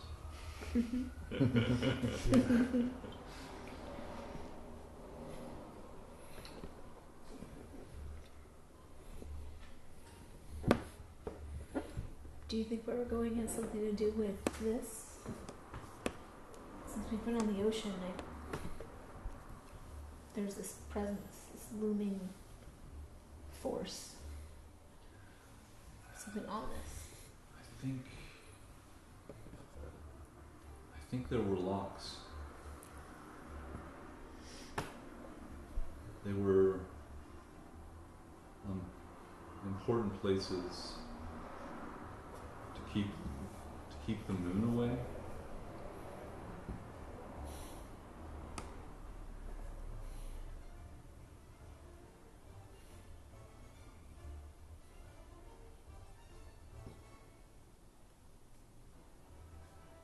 Like places like where we're going. I think it's one of them. I think I've seen you there, and it looked like one of the locks. You've seen me there? In one of the pools. Like where we're going? Yeah, That's one of the pools? like I saw when you touched the key in one of the pools. Oh, okay. Wait, I've been to this place we're going before. No, you will have. Oh, you saw that I was going to go. Okay. You may have gone there. Or I might. You might. I'm sorry. But it's showing possibilities. Yes. Okay.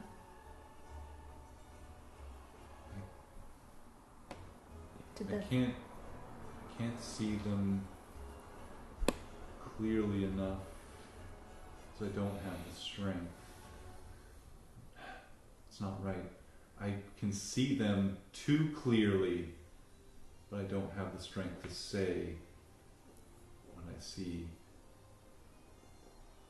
Pulling the then, the possible into now, it's like pulling a weight from the bottom of the sea.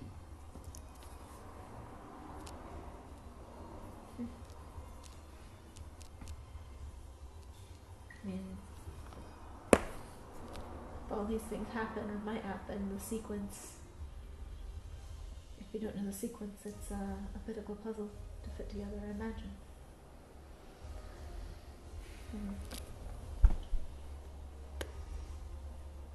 Do you know if something was done to you that has made this more confusing? Or is it just the nature of time? Things were different. When the gods went away, the now and the maybe got separated more. Now is so narrow, so singular.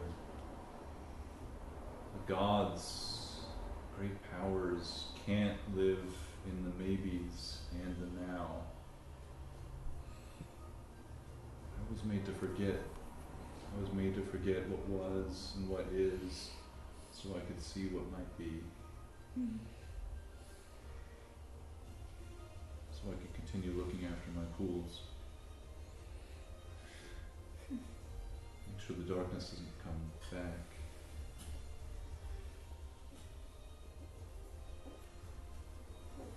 So maybe we need to make sure that darkness can't get out? It's already secured one of the locks. Don't know. I've seen it get out. It always gets out in the end. It always gets out. But if it always getting out is just a maybe, All the maybes. Can we write a new maybe? I don't know. There are pools I haven't seen. There are too many maybes, too many possibilities for me to see all of them. I've tried. I've tried. It's okay.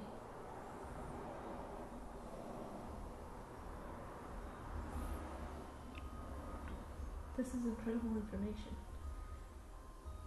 To know even the maybes. It will be hard to tell you more. Every piece I tell you, it's tiring. maybe changes what I've seen. It upsets the pools. I cannot. Like a ripple?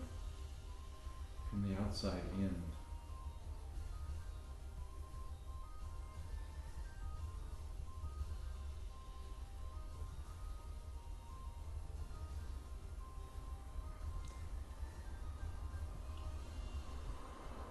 Is there still another pool that I haven't looked at yet? Like ahead of me? Or There are a number of them. awesome. Is there anything? As this figure has says, like, he talks about how it's going to be harder for him to say more. Like, you can see that the pools some of them are drying up around you. Is that all we should look at tonight then? Maybe. Is there anything else I need to know about where we're going?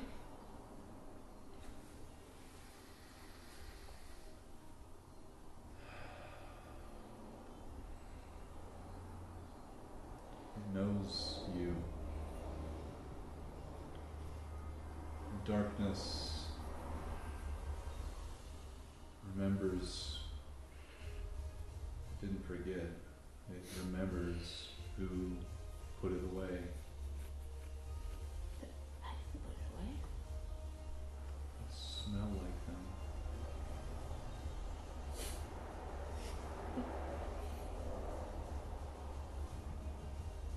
Huh.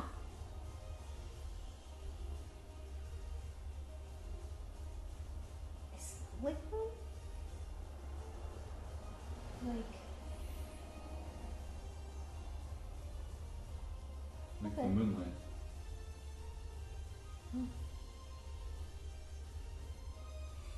Interesting.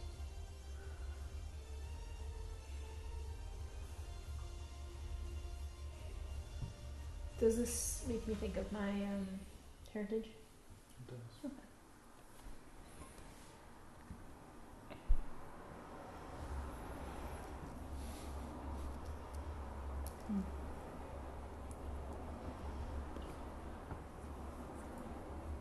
At the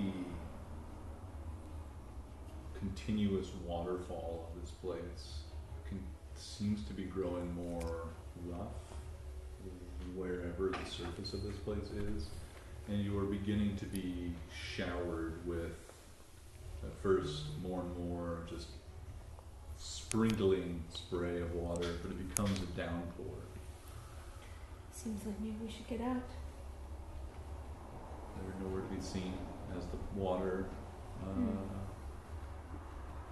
hides them from your sight as it's pouring down around you now. Try to get back to the ship. You feel a familiar, painful pressure on the edges of your consciousness. Give me a wisdom saving throw, please.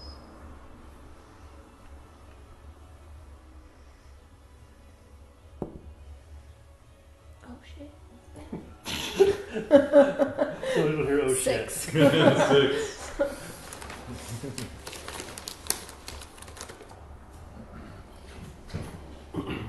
The water falls in torrents around you, and you are churned up in it, swirled around by the force of the flowing water, battering you, slamming you into the sides of this giant maw. You find yourself pushed out, up and out, up the interminable distance to the surface as the water fills the maw, and you are ejected into a unending depth of water, still recovering your senses and your sense of direction as it's the current and the flow of it pushes you. You do not know how far it is to the surface. Just try to like thrash my way towards the surface. You can barely Everything discern the I can. difference in light of darkness Yeah. below you and light above, and you begin swimming. Yeah. So Jolas. I super have to go pee. So Yeah, me take a too. quick We're break. gonna take a 5-minute break in a moment. I want good to be pouring water on Cole's face. Jolas, you come back to let everybody know. You wake the party and find Quilla now shaking in her sleep. Yolis I will run forward and just start slapping the side of her face, just like, hey, you told me to wake you up if this happened. No immediate response. How about we take a quick break? Alright. Break. Leg stretch face. Whoa, let's press it up.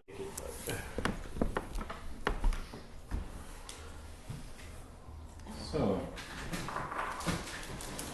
you rush down into the cargo hold of the ship where your companions are resting up, aside from Hewitt. And, I mean, you've never seen Nazira sleep this hard. She was always in a comfortable trance, and now she's in a strange, incapacitated state. I can't get the image of her just In a hammock. Yeah. Her legs are still in the seating posture as well. Yep, that's canon. But now, the Tidebringer also seemingly incapacitated by her dreams, not able to wake her up. You had hoped to bring news of this strange and interesting sight for them to behold, and find the one you were supposed to be protecting under the sway of some ill dream. As a last resort, I'll produce a dagger and prick her. I think on your next attempt, you can have advantage. Okay. But you will also take 1d4 points of damage. Okay. You prick Four. Quilla. One time you don't want to rely. You prick And you're Quilla. next to somebody that's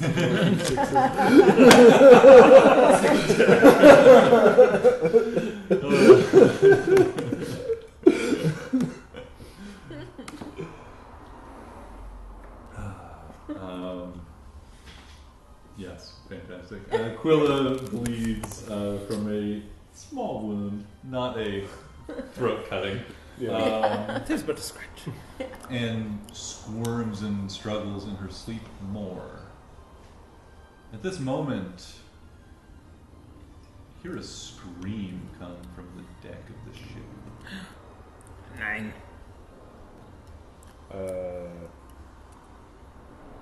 Jolas is going to cautiously run up to see what's going on, but are my companions awake? Yeah, everybody but Nazira and Quilla are up. Hewitt, I guess that's really just Gray at this point. So Gray's up. Hewitt is on the other ship. And Nazira and Quilla are fast asleep. Is he being Let's say- stung by lightning? That was my next question. A, does the light wake me up? And B, how many jellyfish things do I have right Why don't now? you give me a perception check? On a 10 or higher, you wake up just to the ambient light. Yeah. Look at that.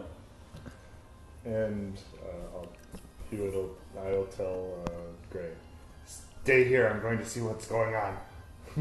At this point, Gray is now pouring water. Waterboarding. I rolled a 16 plus something, so You certainly wake up at the beautiful sight of this swarm of moon jellies drifting through the ocean, and pull your octopus body deeper into the little nook you're resting in to avoid any stings. You can give me a nature check as well. I'd love to. Oh, that's not a 1. We're okay. 7. 7. Jellyfish can be bad. You don't know about these ones specifically. They They don't have extremely long, what are they called? Like the trailing tentacles. They aren't tentacles, but whatever they are. They have pretty short ones, and they're more like roundish jellyfish. They're pretty compact as they move around. Do I see anything odd in their midst, or is it just jellyfish? Yeah, it's important for the timing here. Why don't we say, you can give me a perception check as you look into this cloud of diffuse light. 27 with a natural 20. 27. There are non-jellyfish shapes swimming amongst the swarm deep beneath the ship, but ascending very quickly. I don't like that.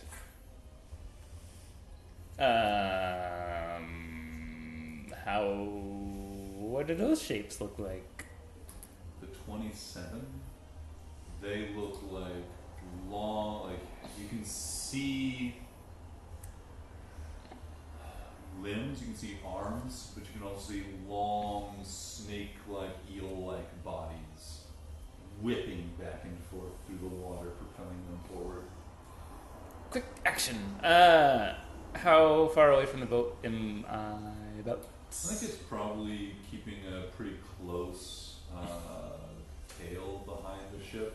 It's probably going pretty shallow as well. Mhm. So I'd say, what do you think? Maybe like 40, 60 feet behind the Cool. last gasp. Cool. I will swim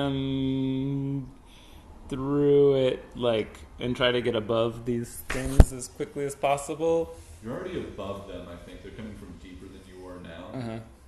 I mean, directly above them, but I'm gonna cast ink cloud Absolutely. around there and then try to pop up towards the ship. There are enough of them that they're probably going to be coming out from all around the ship. Oh. So Oh. you can tactically place your ink cloud, but how do you want to proceed? Try to. There's no unsafe areas of the ship. I'll just do it to one side of the ship to try to force them all to come up towards the same side or be blind. Awesome. I made a Yes! little thing this morning. This day. Wait. It's a rough draft for a airship, Yeah. but we have a multi-level cardboard boat. I'm so happy! My soul. Where's the bottom? If something fell down here, is it this? That's garbage.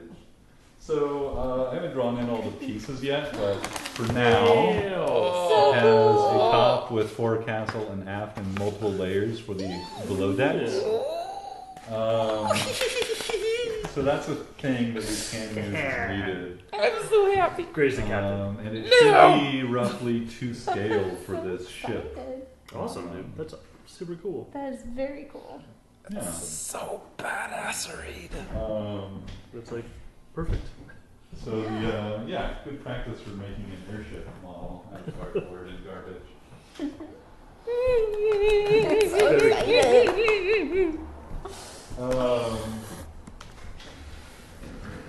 So we put the ship in a central-ish location.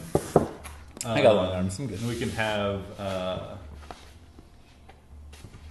since we don't actually need these sides on the map, this is where the ship's going to be, and then these are just inside the ship. So they can be wherever we want. And are we on this level?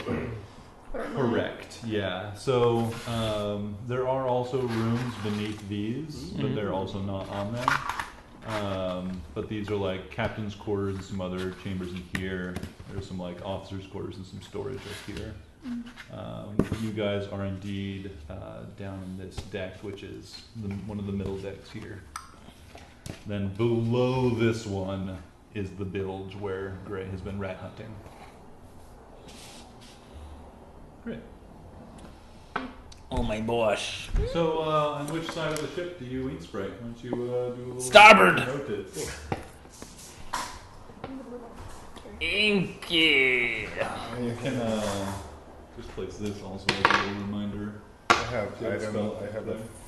What? Have, Let you have an effect there. It's not a spell effect, I guess. you want It's to dig through Buy a this? lot See what of everything wolves. looks like. a Tobey Maguire's Spider-Man effect. It's a poop stain. I get the displacer beast. Whoa! Nice. So, you heard a cry, Jolas, from the deck of the ship. Mm-hmm. As alarm is beginning to be called out amongst the crew. You told Gray to stay put while you ran up top. Mm-hmm. Because my concern is the Tidebringer, and also, but I want to know what's going on so that I can be of better assistance. Yeah.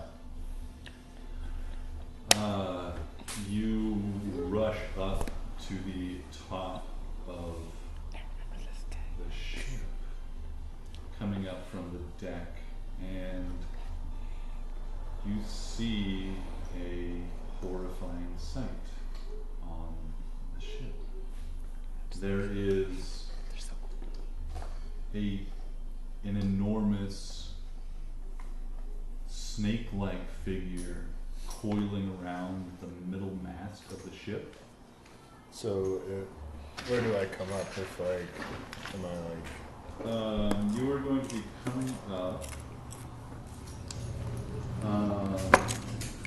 kind of the middle front of the ship. There's going to be like up in here. Okay, cool. Around the middle mast is coiled an enormous snake-like creature. You see its immense body constricting around the mast, and you're not sure if you're actually hearing this or if it's some other noise, but it sounds almost like it's constricting the mast so tightly this enormous beam of dark wood is creaking under its weight. I'm not sure if you're imagining that or not. The screams that you heard are coming from not one but two sailors who are currently occupying the mouths of two of 5 or more, I want to say, heads of this enormous snake. This single snake body coiled around the mast and on the deck of the ship, still dripping wet from the ocean. It splits into multiple heads in the end. 2 of them have already grabbed and are just breaking the bodies of 2 sailors. You can see as you get to the deck of the ship, Ornette is yelling to the crew, "Get back! Let the skeletons do their job! Nobody else dies tonight!" And some skeletons quickly jump up and are like running in with spears to try and harry this creature, while there's a flurry of activity all around you. What would you like to do?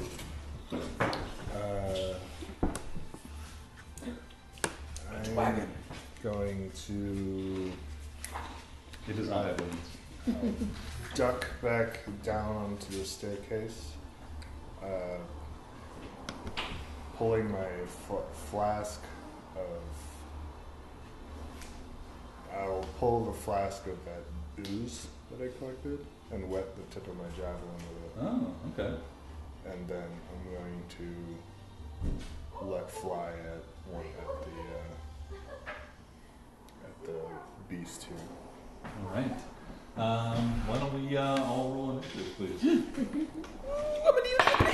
Should I wait to roll? No, go ahead and do it now. Oh, it still looks so poorly. Again.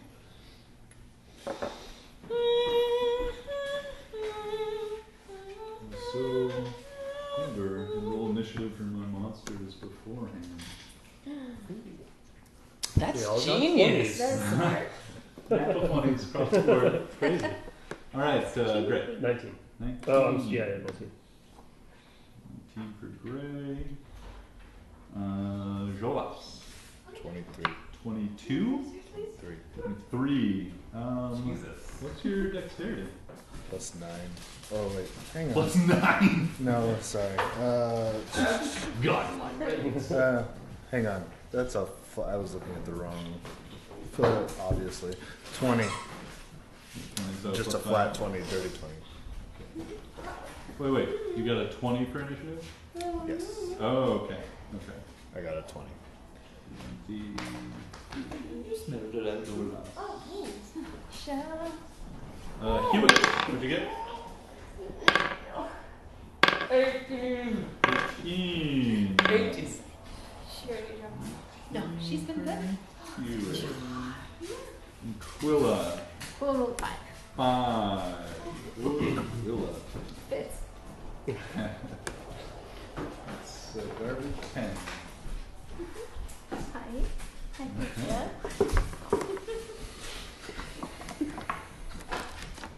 You don't get those. Nope. Oh, do you want to eat all the things at Oh, once? she's got something. What'd you get? What? I thought it was something. Oh, I think it was popcorn. Oh, you did get some popcorn.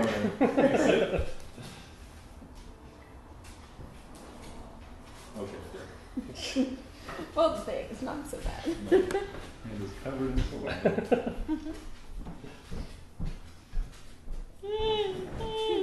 So, I think that you'd be able to ink spot and get either like onto the side of the ship on your first turn, Joel, if you wanted to. So we'll start you like climbing up the side of the ship. Okay. Okay. Gray, you'll be below decks. Yeah, and Quilla also below decks. There is already Gray around you as the scream's been heard. Down here, there is a rush of activity as sailors are waking up, getting arms, getting whatever they can, and alarms being called out, and they are rushing to stations. You see that in this cargo hold, as well as you can hear in the chambers, some like the living quarters either end, hatches are being flung open. You can hear the clattering of wood and the movement of wheels and contracting, the groaning of wood and metal as various like arbalets, like enormous like crossbows, are being rolled into position to deal with any foes outside the ship.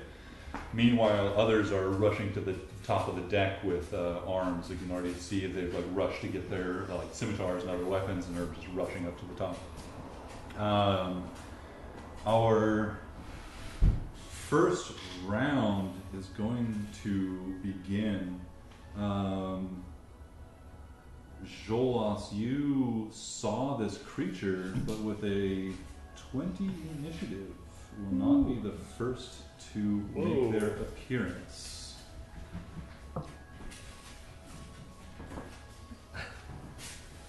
You got the nose up. Checking it out. Yep. I moved everything as far This away as I could. is. Oh, I had it on the other paper. Let's see. Notes I had were so important. They're that was in that group. So,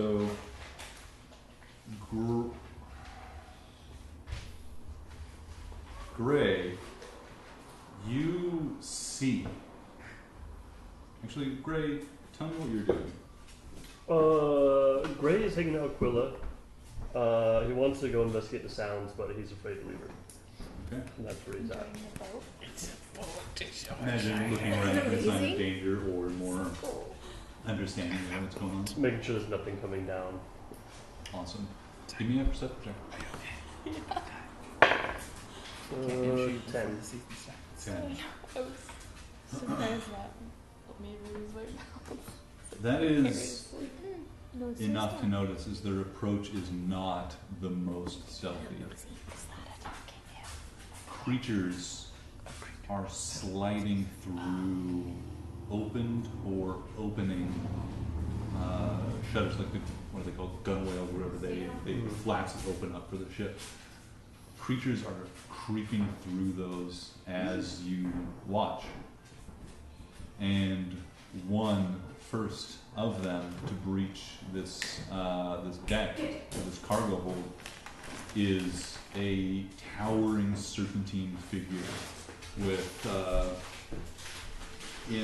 it's like crawl through. You first saw like enormous clawed hand grip the opening, and it like pulls itself in as like some of the crew are wheeling up one of these arbalasts, and just wipes it out of the way before they can respond, and it just slides its full length of its body into the cargo. The thing is probably like 15 feet long, if not a little longer, from the sharp-toothed mouth to the long finned tail, the tip of the long finned tail.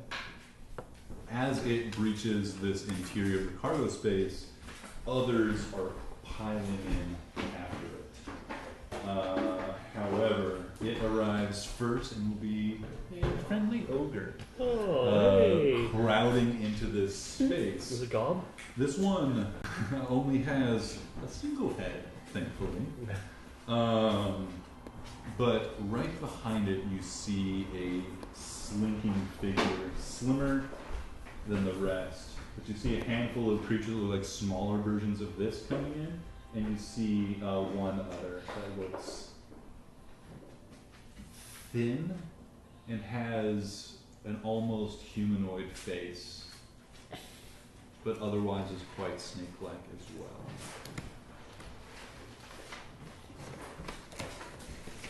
So, with a 23, the first round begins with our friend, the Abomination. It, you see, I like that. It's lovely. I was just checking out how the below decks is going. Yeah, I didn't add any more Honestly. details because I had to plan other things. So. Yeah, we have fun.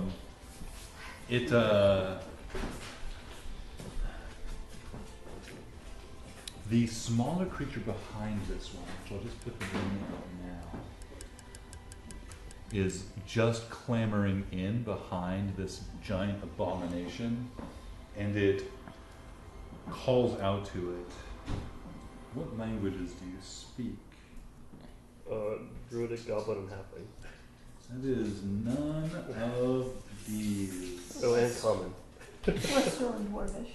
Nay. It I mean, that'd be safe anyway. says something in a rasping language you can't understand, and as it does so, this abomination. I'm going to put you guys a little farther into the side of the cargo hold. As it speaks, it points towards Quilla, and this abomination immediately zeroes in on her, and is going to just lumber in. And is going to try and take some attacks on the quite vulnerable form of Quilla. Oh, that gonna hurt. This creature is going to make a couple attacks. The first thing it's going to do to your limp, sleeping form is it is going to constrict you. It slithers up through the cargo hold, looming over you, and at the same time its tail like sweeps around and like begins to like lift you up and wrap around you. Is it like wrapping my hammock up with me? Yeah, it's gonna tear that hammock down. Don't hurt my hammock. I think it's a good roll to hit. With a 23 to hit, it is going to hit you, get an automatic grapple because you are unconscious, and is going to automatically crit. Oof. Ouch. That's not good. Nay. That is 11 points of bludgeoning damage from the constriction as it coils the coil of its snake-like body is pulling and twisting and tightening around you. Okay. It's going to take 2 more attacks against you. Okay. its next is going to be a bite attack. That is a 22 to hit. That'll hit. And that's going to be 9 points of piercing damage.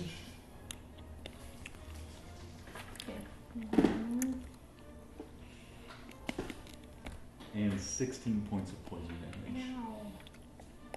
And it's going to attack you one more time. This time with a scimitar that is pulled from its mouth. This one's a mere 15 to hit. That misses! Yay! Oh, that last one was also an automatic crit. Oh yeah. So Shit. we'll add another 18, another 24 points of total damage to that for the crit. He's dead yet. Wait, no, that was the bite. I did it wrong. Sorry. It's actually just another. Oh, that's so much better. It's actually just another 12 points of damage. Yay. Oh no, it was the bite and the scimitar, wasn't it? Well, wait, your scimitar missed. Third one, so it's just the bite. I'm pretty bloody. But Looking good. not, not dead yet. And that is You're not dead yet. our abomination's turn. Visigroth is going to take his turn. That can be a nice identifiable ally. Good enough. The pewter figurine. Visigroth is going to be running out of the captain's quarters, coming out right behind this creature. He sees a maybe half dozen skeletons coming up with spears and hook poles, and to combat this monstrosity. And he also sees the remaining crew getting back away from it. Some of them even like getting up onto the deck-mounted arbalest to turn them inward and point them at this creature. But he is going to. He sees you, Jolas, and says, "Care to help me with this beast?" And is going to try and get in flanking position with you if you are fighting this thing. He should be trying to give alms to the children. Pardon? Not who this is. Alms to the children. Alms to the children. At this point, I'll be down the stairs still. I think we'll say you started up like just cresting the deck at the beginning of your Because turn. we're about to throw it. And he is going to take a couple attacks against this beast.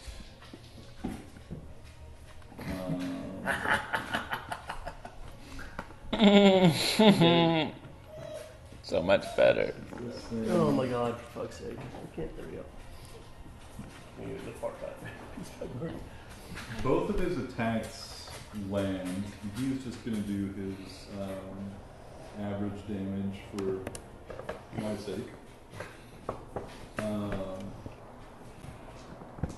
But is in addition to slamming down with his greatsword into this creature, slicing into the immense back of it. One of its, long, winding snake-like back as it loops around the mast. He cleaves into it, and as he does, a brilliant flash of radiant light emits from his blade and burns into the creature. That seems extra dangerous for a vampire. That's cool. And Vampires don't do radiant damage. Vampire cleric. and it's going to take a sizable amount of damage from a pair of attacks from Visigroth.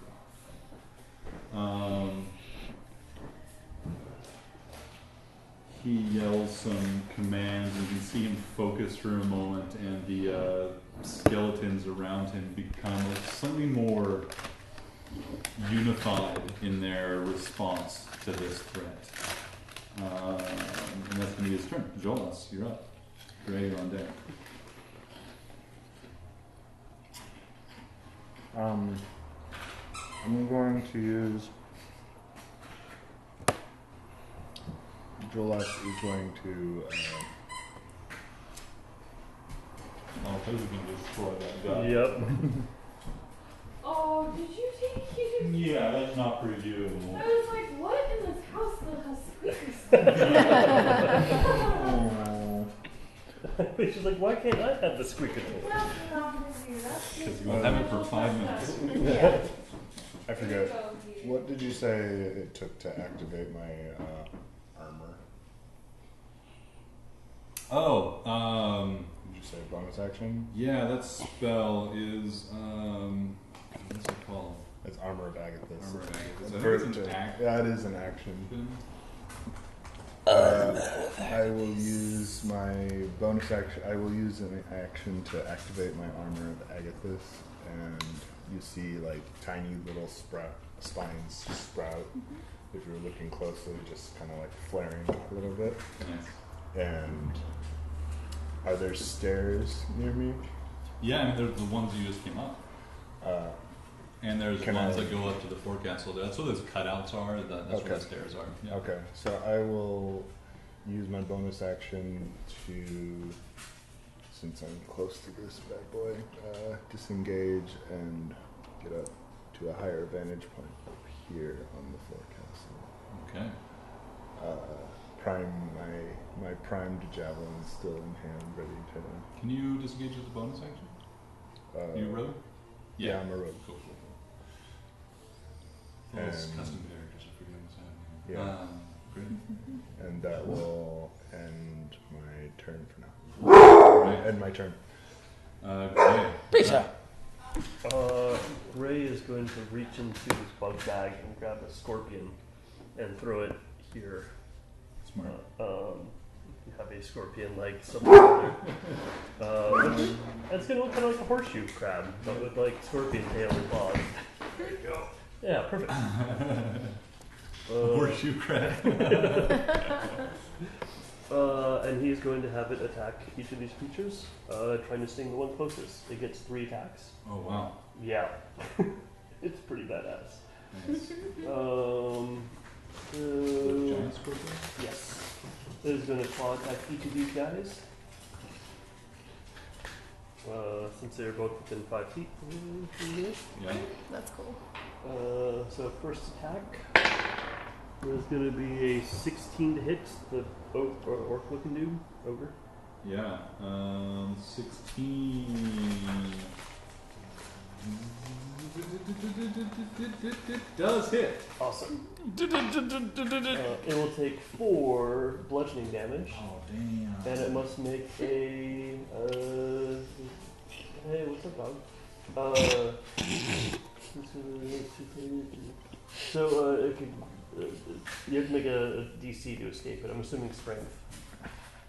What is it? And its target is grappled. Escape is DC Oh, as well. pincered. Nice. Well, yeah, that'd be a check it makes on its turn, like if it wanted to. Okay. I think it makes it You're now, doesn't it? So grappling let's see if it it hits. while it grapples me. The giant scorpion is grappling it while, yeah, it's got it in its pinchers while it has you in its tail. Fabulous. It's going to attack the other guy over here. Alright. That is probably not going to do it. It's going to be 13 to hit. These guys don't have this last guy here that you're attacking does not quite hit. This one cannot. Okay. Then it can't be grappled either. And he's going to do a sting attack last. So we're trying to sting the grapple guy. And that is going to be a 19 to hit. Mm-hmm. They take 1d10 plus 2. 10, 12 points of damage, piercing damage. 12. And they must make a constitution saving throw of 12. Or Take 40, 10 poison damage. 40, 10 poison damage. Or half as much on a save. The poison seeps into the wound. It's alright. Nothing. And Ray's final act of desperation will be to try and move himself in between Aquila and these creatures as much as possible. Okay. Yeah, you can definitely help blockade the space, but like because this guy is grappled, like this other guy's gonna have a hard time getting around like that guy and you and this thing. So you think you're in you got a pretty good defensive spot, He's also assuming this monster doesn't kill you. he's going to yell out, "Help Aquila!" To nobody in particular. Just screams it out to everyone. You know? Okay. I'm sure he's picked up that you guys are trying to protect her at this point. The monstrosity on top of the ship is going now. Hewitt, you're on deck. This creature. I'm over here. I see what you did there. This creature whips around and is going to spend 2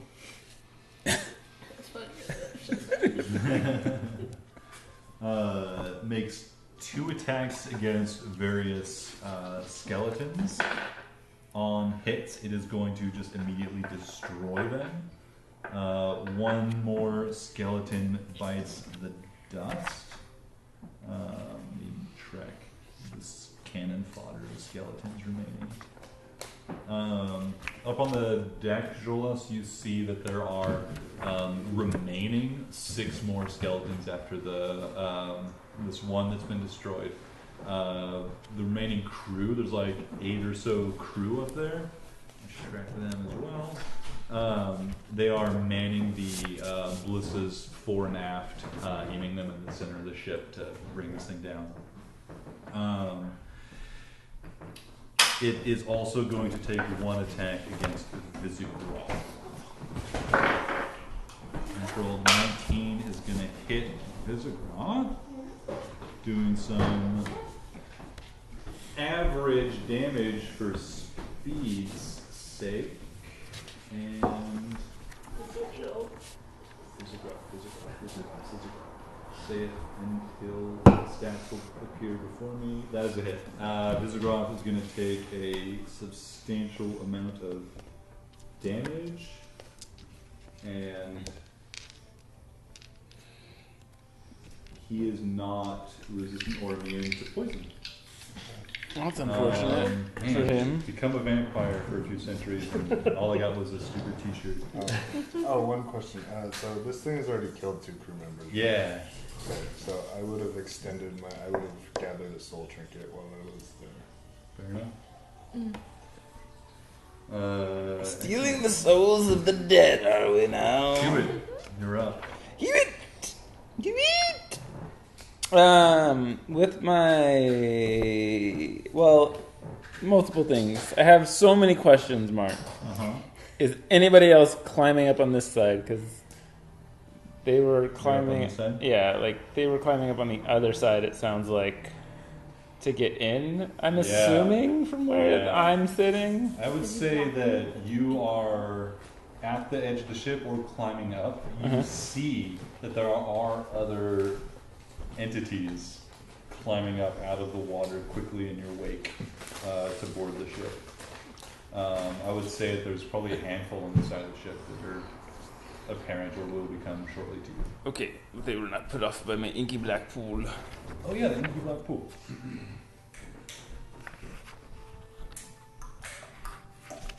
Yeah, I would say on this side there aren't any emerging. They would definitely go. They would go around that. They don't like inky black water any more than anybody else does. Yay! I love inky black water. So yeah, I'll say that that delayed them by a round on that side as they shift around it to make sure they're not running into a trap or anything. Okay, so then there's no way for me to know that that's happening in there. So I clearly come up. Unless you can see through one of the gunwale holes. I don't Or know you which heard side me that yell out. is. Yeah, I did yell out too. He crawled to the other side. Okay. You did yell, but I'm coming up like from the water. So I come up and see big, large beast and Visigoth A and handful of skeletons handful of skeletons. And can I make out with the Jolas? yeah, you can see him up in the Jolas, where's the Tidebringer? You Respond. sound like that. I don't know. Below Jax. Gray's got it. Great.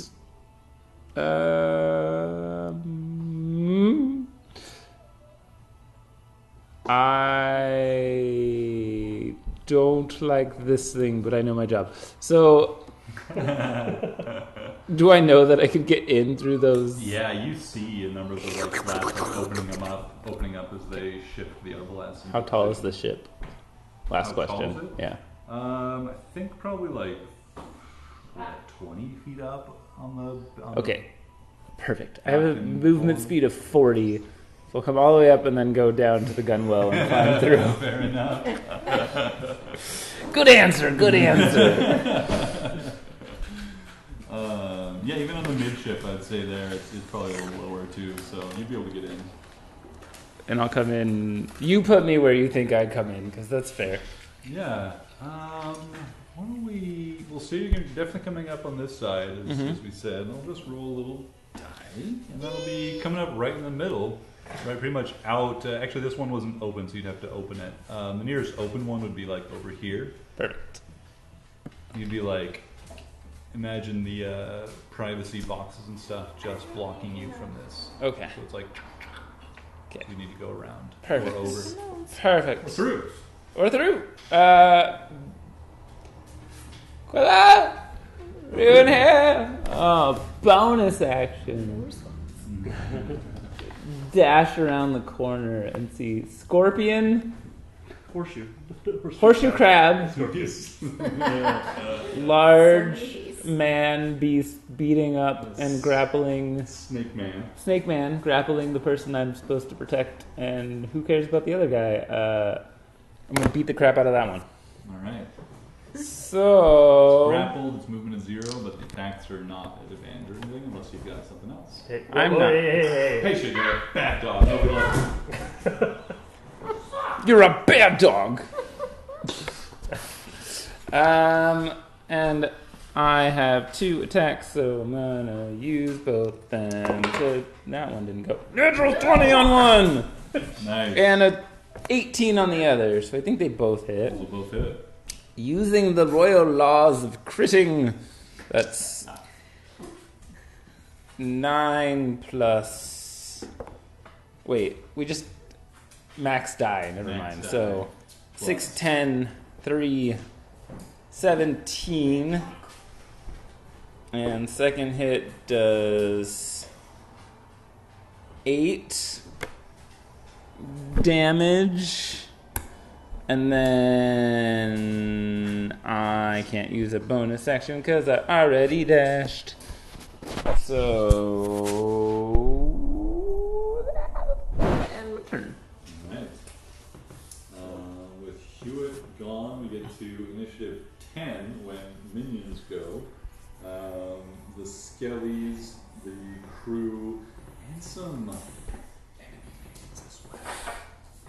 The Skellies are going to make a few attacks against the giant abomination in front of them, landing 2, dealing a middling amount of damage.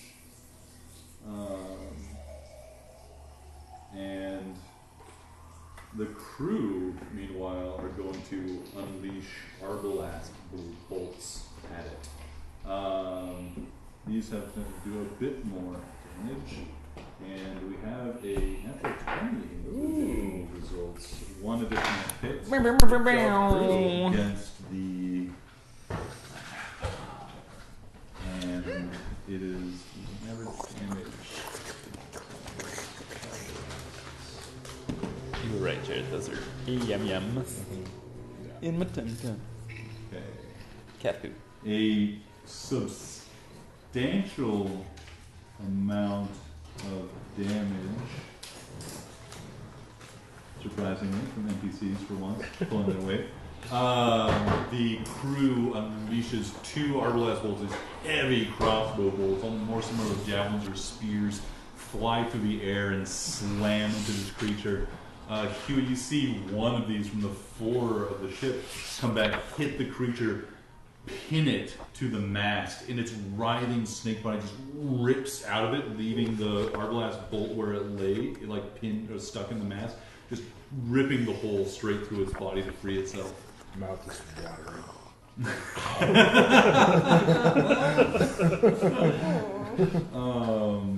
But unfortunately, there are other means of please.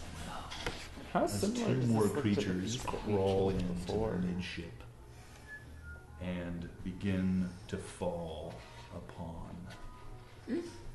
Oh, why did I get so close? Can I back up? This one is going to get in there and is going to have to attack Gray, who's positioned himself well. This one's going to run in behind Hewitt and attack Before him. he does that, it doesn't matter. Whatever. I just have a reach of 10 feet. I don't know what I would have, No. but What would you do with that reach? I wanted to not be as close to this beast That's and fair. back up 5 feet. That's it. There. Yeah, totally. Excellent. So first, little serpentine snake man, akin to this one but much smaller. It has this like long snake-like Bless you. tail end that is has like, unlike snakes, has like fins more like eels or fish running down the length of it. Comes to 2 armed appendages with long claws and this horrifying broad snake head. It's going to make its quick pair of slashes against you, Gray. Oh my god, with natural 5 and 8, neither of those. You need to consult the numbers, that's not going to do it. This one is going to attack Hewitt, and because of your reach, it does not. I've spoken too soon. Oh no, This right? creature might have I thought reach as about well. it. I was like, fuck, I guess it didn't really matter. Its attacks other than constrict only have a reach of 5 feet, so it is not threatening your square because it's already using constrict. I like that. So this Help me creature's out not getting in my advantage, but you are going to be attacked twice. You're so helpful. And with the dice want I'll you help dead. It's not me, Joel. It's the dice that want Yeah, you you dead. say that to all of my Every time. other characters. How many natural 20s did you roll, Mark? No natural 20s this time. This time. Are you at full health? Oh yeah. These creatures have advantage against you. Ah, Let's God. see if we do get any natural 20s. Nope. Ah. So the 2 attacks do stand, however, and their clawed swipes are not going to do a huge amount of damage to you, unfortunately. Are they over 16? No, each one's just going to do 5 points of damage. No, are the attack rolls over 16? Oh, That's yeah, right. yeah. It was a natural 16 and natural 18. No, going the wrong way there. 10 damage. Excellent. Little fellas are done. Minions round is done. Quilla, Yeah. you are deep beneath the water, struggling for the surface. Nice try. Water's pressing me so hard, squeezing me tight. You feel like that, like the pressure of the ocean is like squeezing you, compressing you, trying to force all the air in your lungs out. Go ahead and give me a wisdom saving throw, please. Advantage. Yeah, who you say? Oh, with advantage, because the blood prick. Is that what we're calling it these days? 17 plus wisdom saving throw plus 7. Plus 7? Yeah, so 26. With a 26, you are uplifted through the water on a stream. Like, you feel as if you have power over it. You will yourself to the surface and you feel a surge of water pushing you up. And in just a few moments, you break the surface. And as you do, your consciousness is pulled back into your body and you just come to completely wrapped by this snake as it's constricting you. You can feel some wounds, some lacerations across your body, in addition to the tight pressed bruising from the constriction. I try to spit the water out of my mouth as I think that I've swallowed a bunch. And You Armor. pack up a lung full of seawater. Oh gosh, that's confusing. But not surprising, really. But it feels right. Yeah. Yeah, I will. Oh man, can I? What can I? Didn't expect to actually wake up this time. I should have been more ready for that. I will. If I take a picture for Sarah. Let's do. Michelle, you want to No, get a you picture just for take Sarah? it, so. No, Yeah, you can take I'll it from take that side. Alright. Actually playing on a real bass. No. 1, 2, 3. I'm doing this way. 1, 2, 3. Alright. Nice phone, Mark. Thanks. Which phone is that? It's a. Okay. I forget. Okay. Yeah, I'm feeling that let's work on other creatures, non-humans. Yeah, seeing that I'm hurt and kind of freaking out, I'm Freaking out, man. gonna thematically use vampiric touch on the creature that's grappling me and try to steal a little bit of health out of it. Yeah, love it. Yeah, so spell attack roll. Yeah.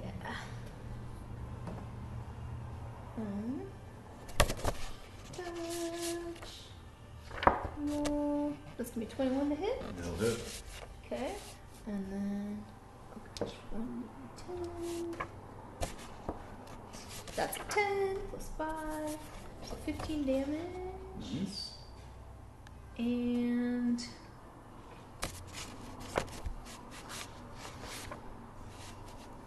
he takes 3. Oh, yeah, that was the. Wait. Wait, it says 10 damage. Hang on.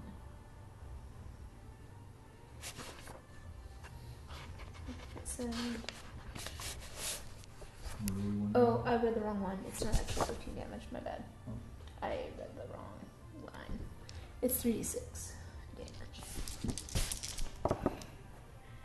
That's gonna be 9, Roll 15. 10. I rolled 10, but it doesn't have an addition to it. And then I take half that and hit points back. So 5 HP back. Yeah. Nice.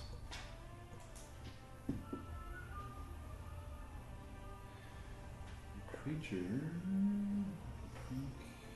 And I believe I can keep siphoning points from it. Yeah, vampiric touch. You can. Oh, It stays. and actually that was at 5th level, so I get 2 extra die Oh, nice. because I'm a warlock.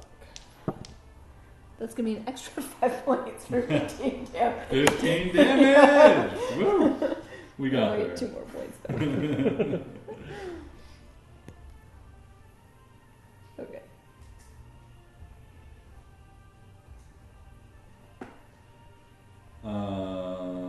Is that end your turn? Yeah, that probably ends my turn.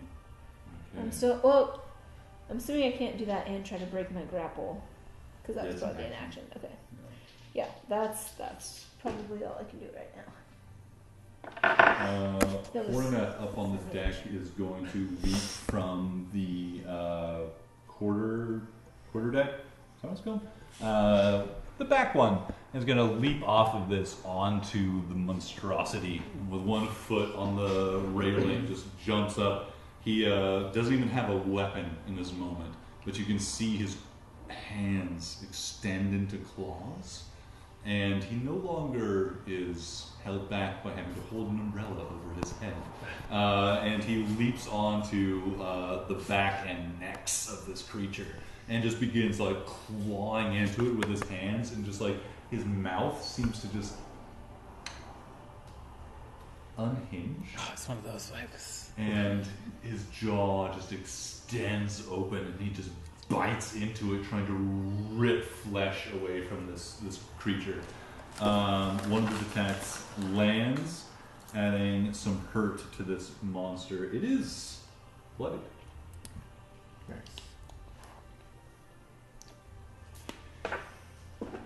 And last in initiative is the small snake-like figure behind the large one that seemed to direct its actions. It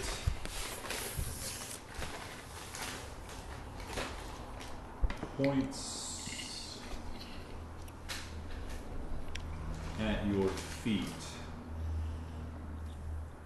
Quilla and Gray, and springing forth from the dark wood of the deck of the ships beneath you, it seems to like cloud into a low hanging like black mist, and then suddenly springing from that mist appendages, black inky appendages reaching out from the mist from beneath or in the floor, trying to grip you and pull you down into it. It's going to cast that spell. God damn it. Each creature in that area must make a strength saving throw, please. Shoot. I think to get two of you in that enclosed space, it's probably going to have to get his companions as well, and doesn't really care about that. Okay. That one, but I kept concentration. Oh, awesome. 8. So So you both fail and take 7 points of necrotic damage, and you cannot take reactions until that creature's next turn. And that was the big guy? It was the little guy behind. The little guy, okay. The okay, sneaky so no, little no guy reactions. behind the big one. Okay. And what's the concentration thing? If I roll the 13.